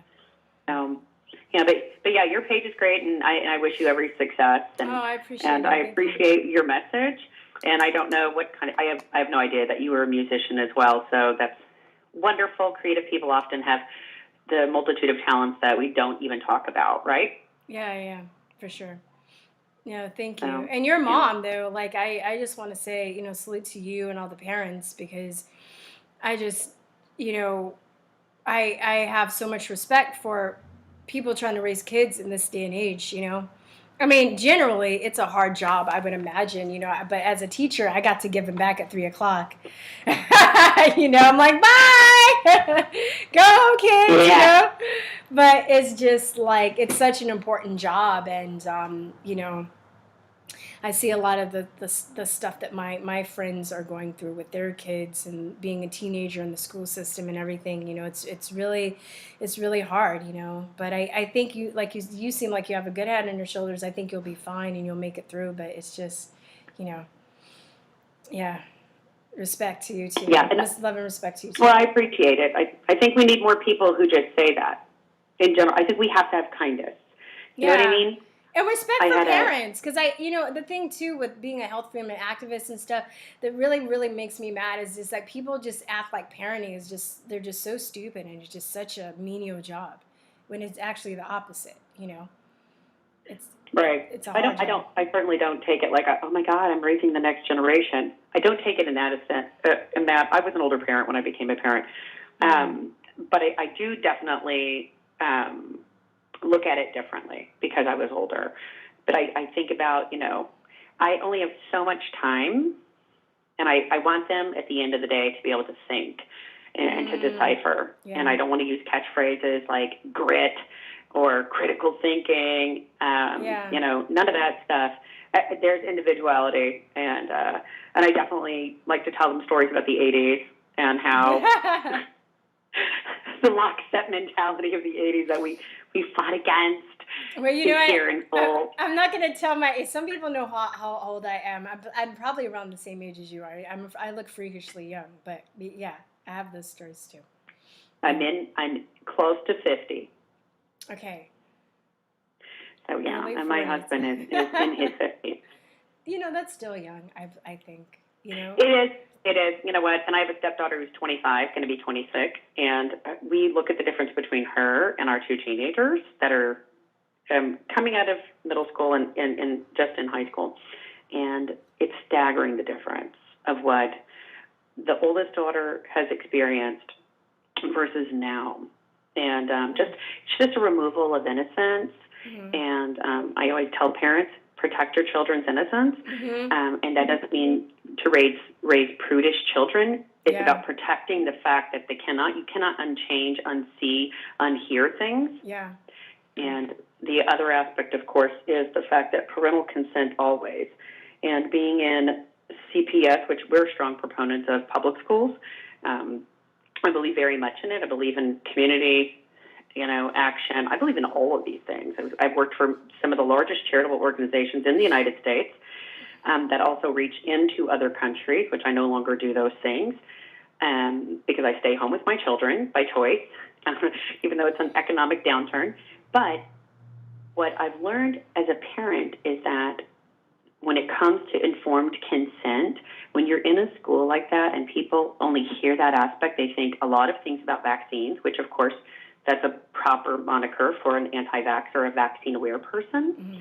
But what I've had teachers in our school do is say that they were raising activists to speak to these things. Mm-hmm. Whatever that means, I don't know. I know there's some jargon in there that makes sense for those people. But that's the kind of thing that you actually do. And I love it because you're presenting in a way that I could play this for my kids. And you really don't curse a lot or anything. And I want my kids to, I sound like a sailor half the time in the car. I'm trying to be a little bit better, but I do curse. People are like, I've had people get mad at me. No. I mean, I'm from Oklahoma, and I literally sound like a truck driver half the time. Okay. Not to knock them, but you know what I mean. Yeah.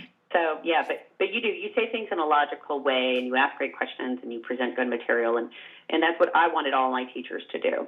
But I think for like the informed consent stuff and just being the kind of person who teaches that to your child, clearly your parents did that to some degree. They had to have. Oh, and I hated my mom for it. Can I tell you, like, how my mom was always up in my business? My mom was an aide at the school. My mom was my Girl Scout troop leader. She was always, and I went to public school, but my mom was always also into, like, figuring out what I was learning, what I was being taught. And that's what I do. Yeah, and that's great. And your kids might hate you for it, or they might not, but I did. I thought my mom, but I thank my mom every day, and especially when I started teaching, I was just like, oh my God, you were trying to do this for me. You were trying to do that. I thought you were trying to ruin my life because you hated me. I'm so sorry. Yeah. Yeah. Yeah, no, I totally understand that. My mother was like that. I had a girlfriend who was silver spoon all the way, oil and gas industry in Oklahoma, drove a car on her own at 14, very wealthy community they lived in. I had nothing, comparative. And years later, she became a geologist, and she actually put herself through college after burning her parents financially multiple times.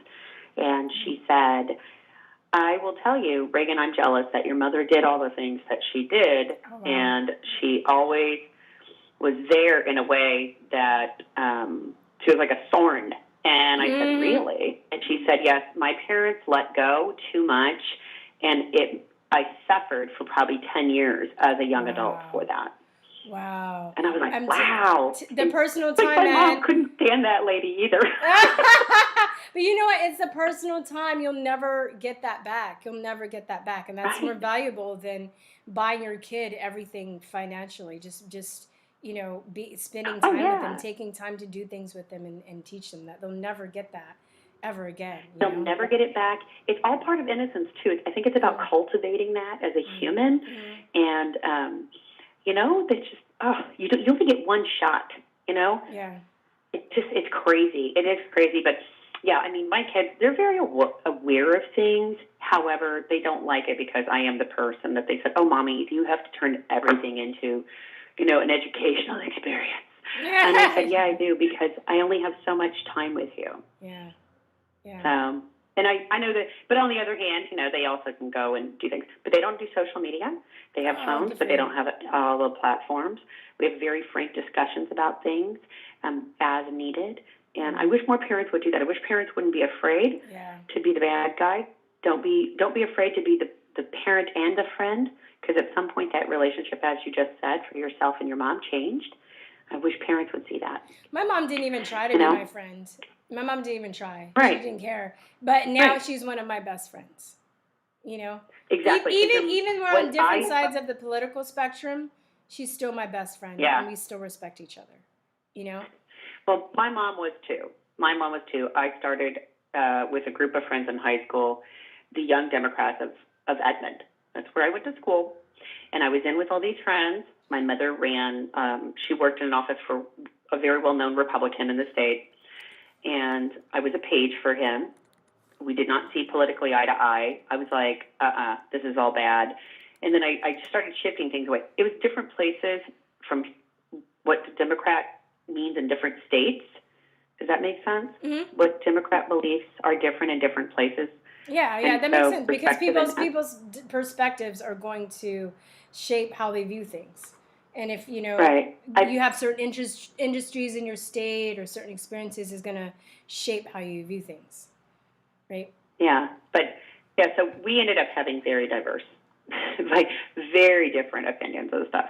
But yeah, I didn't know the whole time that she was just kind of, waiting, not for me to turn to her or her to turn to me. And we even still have very different views on very sticky subjects like abortion and things like that, because of her age and experience of what she saw and what I view as. Yeah. So it's just interesting. I love that your mom did that. Look at you now. Yeah, I'm gonna tell her. Yeah, she sacrificed a lot. I have a lot. My dad too, to a certain extent. I mean, we're rocky. My dad and I are rocky. I don't really speak to my dad as much now. I don't really talk about my dad a lot. But even the time that I had with my dad too, like I have to give him some credit too. So, yeah, my mom was a single parent. Yeah, and my dad didn't have much to do with us. He had a criminal history, federal level, and not some kind of fantastic white-collar crime. There was no, bag of gold hidden in a wall. Yeah. But now, at the end of his life, he's dying of cancer, and so I'm his main caregiver, and I am the furthest thing to being close to him. But it's what the values my mom taught me that allow me for that. So I'm able to do something good in that sense. It's a multitude of things that I won't get into, but that allow me to participate in his life like this, in a humane way. Yeah. But it's very interesting that every day when something happens with him, I'm even more impacted of the profound abilities my mom had. Oh wow, that's really in deep. Parenting. That's very deep. Yeah, that's very deep. But let's say it's the hardest, most important job I believe on the planet. Is parenting. So. Yeah. Well, I wish you every blessing. I know you've got callers. I've called in like a million times. I did want to say I put on there, look up the Milgram experiment.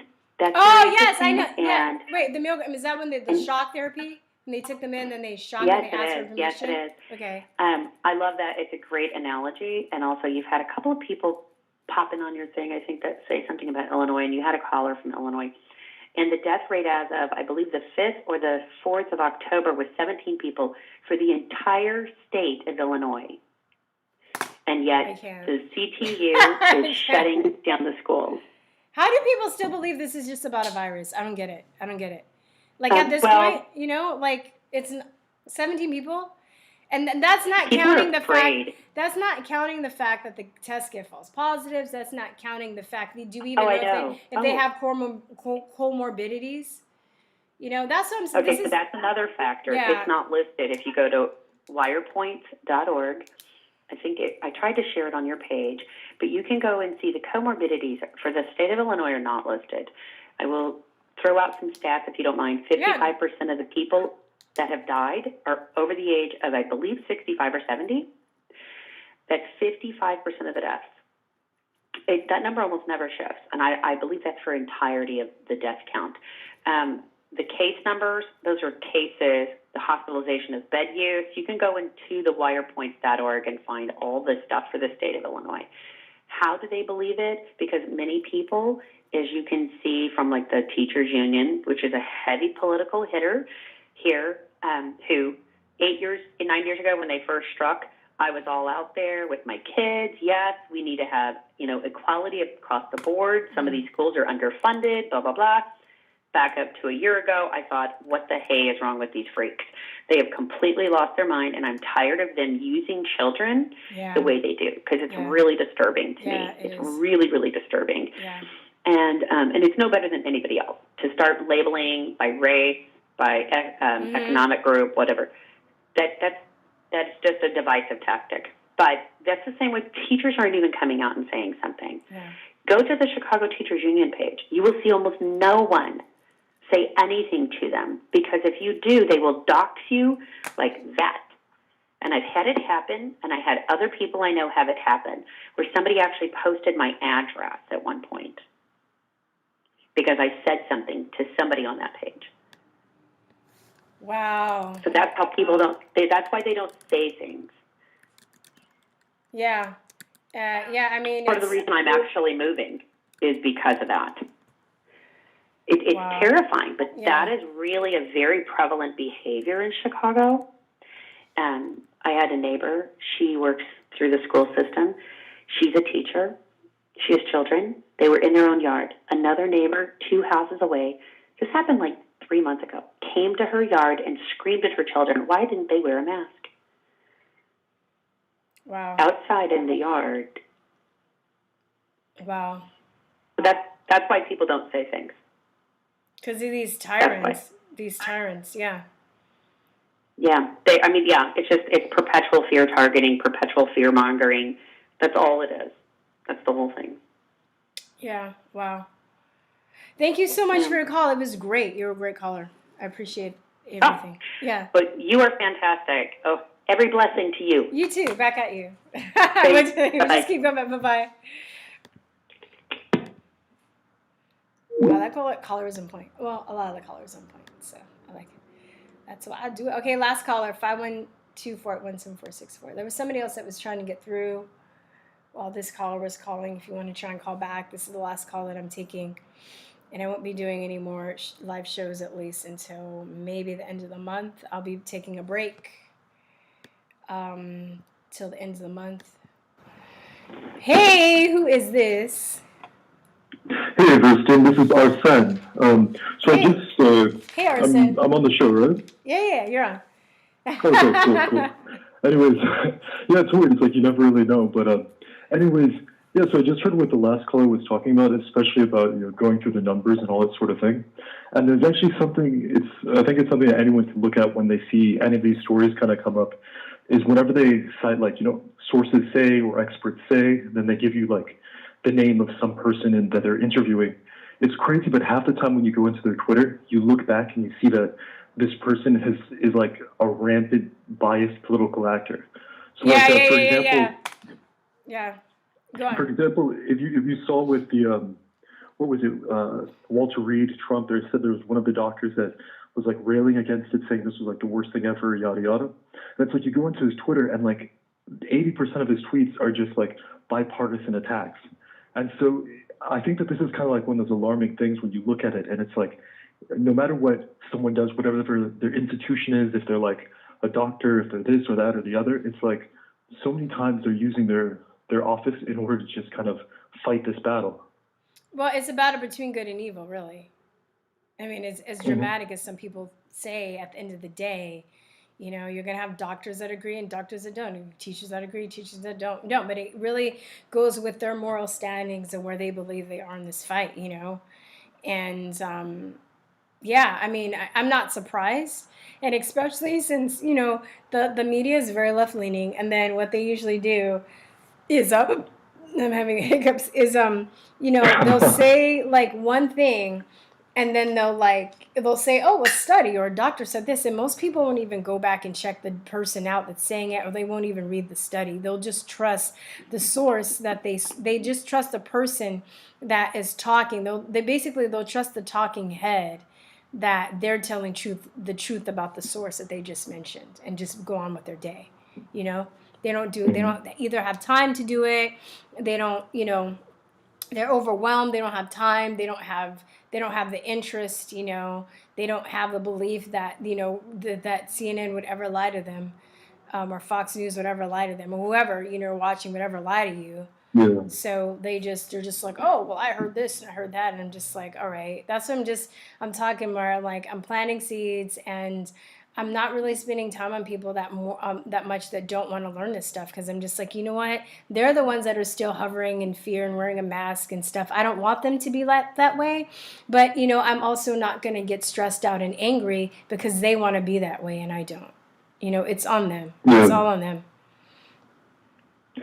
Yeah, I would just say, just because I'm kind of in the same boat where, someone sends you some sort of article, then you like read through it and then you see who says it, and you see that like the expert is undermined by like, the fact that they're just pushing this bipartisan thing. Mm-hmm. Like I remember especially it's been crazy tracking COVID. At the very beginning, there was this guy, Andy Slavitt, who put out this tweet like almost the day of the European travel ban, where he said, because of Trump's inactions, we're going to have like 1.5 million people dead or something. It was like this big alarmist kind of scare quote, And the crazy thing is like it's another one of those situations where like people only see the headline. You go into this guy's Twitter and who this guy is, and he was like a high-level administrator put in place by Obama, who continually is campaigning, for the Democrats, and it's just so. I don't want to go on and on, but just to tie it back to.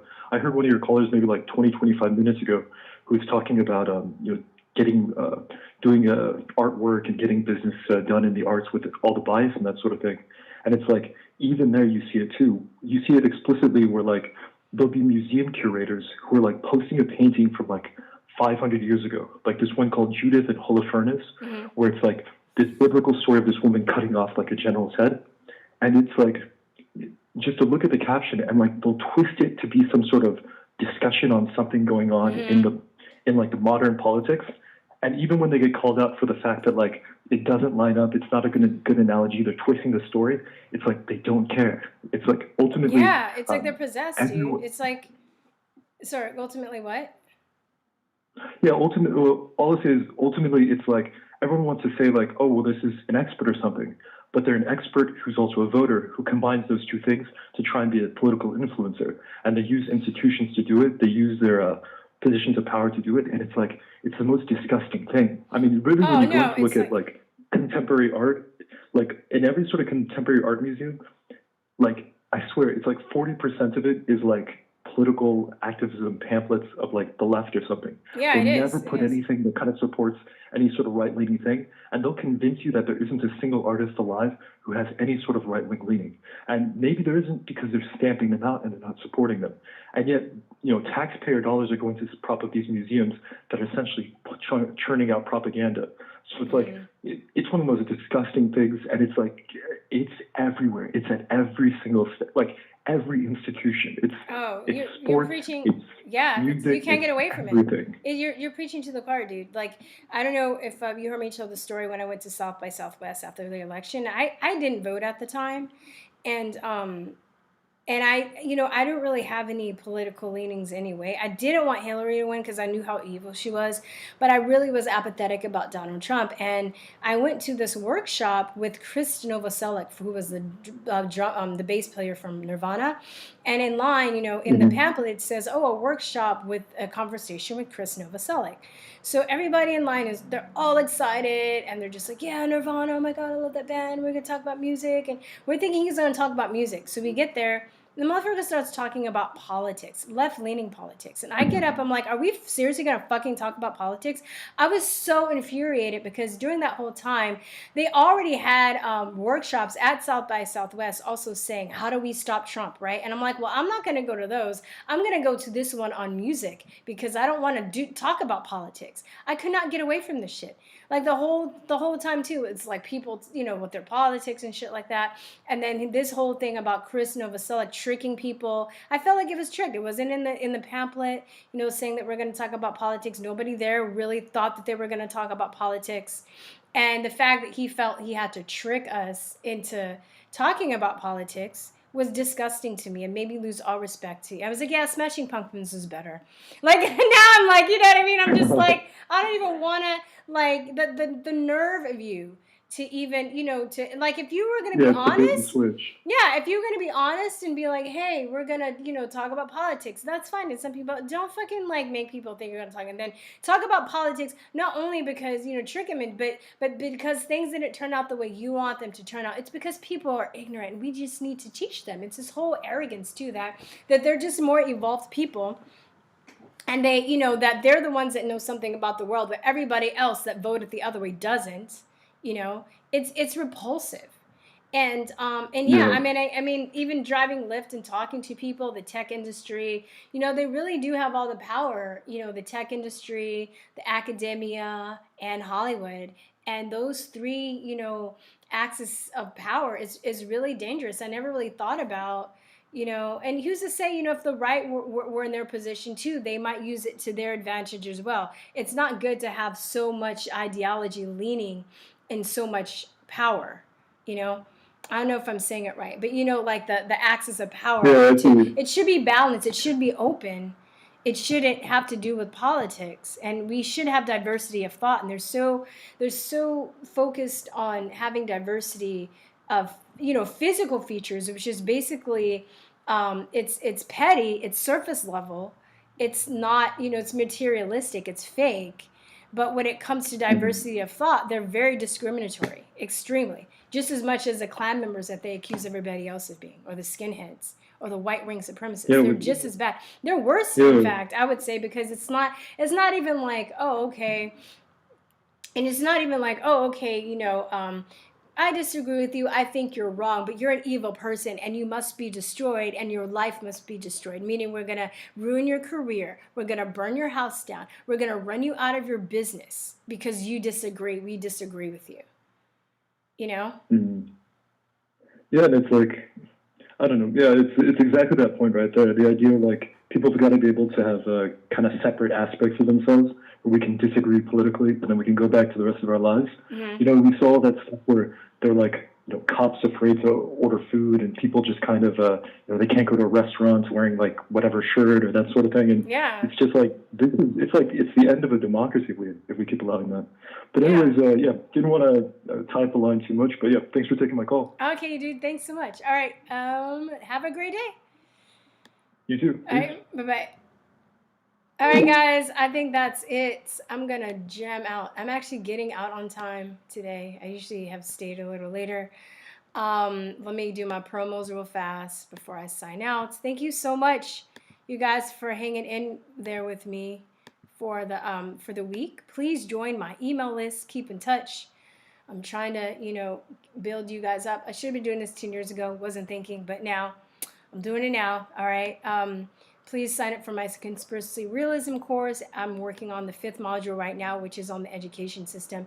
Talking about actually some of the stuff that the callers talked in today about, like the Rockefeller Foundation and the Carnegies and how they took over the education system and how it's basically education is used as an indoctrination center for the youth, right? It doesn't have to be that way, but that's what it's used for. Please join my music channel on YouTube. Oh, I got 2 more subscribers. I love it. On YouTube, I'm going to be releasing new music at the end of the month and also promoting my crowdfunding campaign for my album. I am also looking for subscribers, and I'm looking for Patreons if you would so kindly be a patron for Truth or Talk. So, All right, guys, that is it. I will talk to you later. I might do some videos here and there between now and the 31st, but I'm really going to take this time to work on my other stuff. And I will have some really great surprises for you at the end of this month. Please feel free to email me about anything. And yeah, I guess that's it. I will see you guys at the end of this month. I'm going on vacay right now, but I will talk to you later. Peace, true love. Bye-bye. Mwah. Mwah.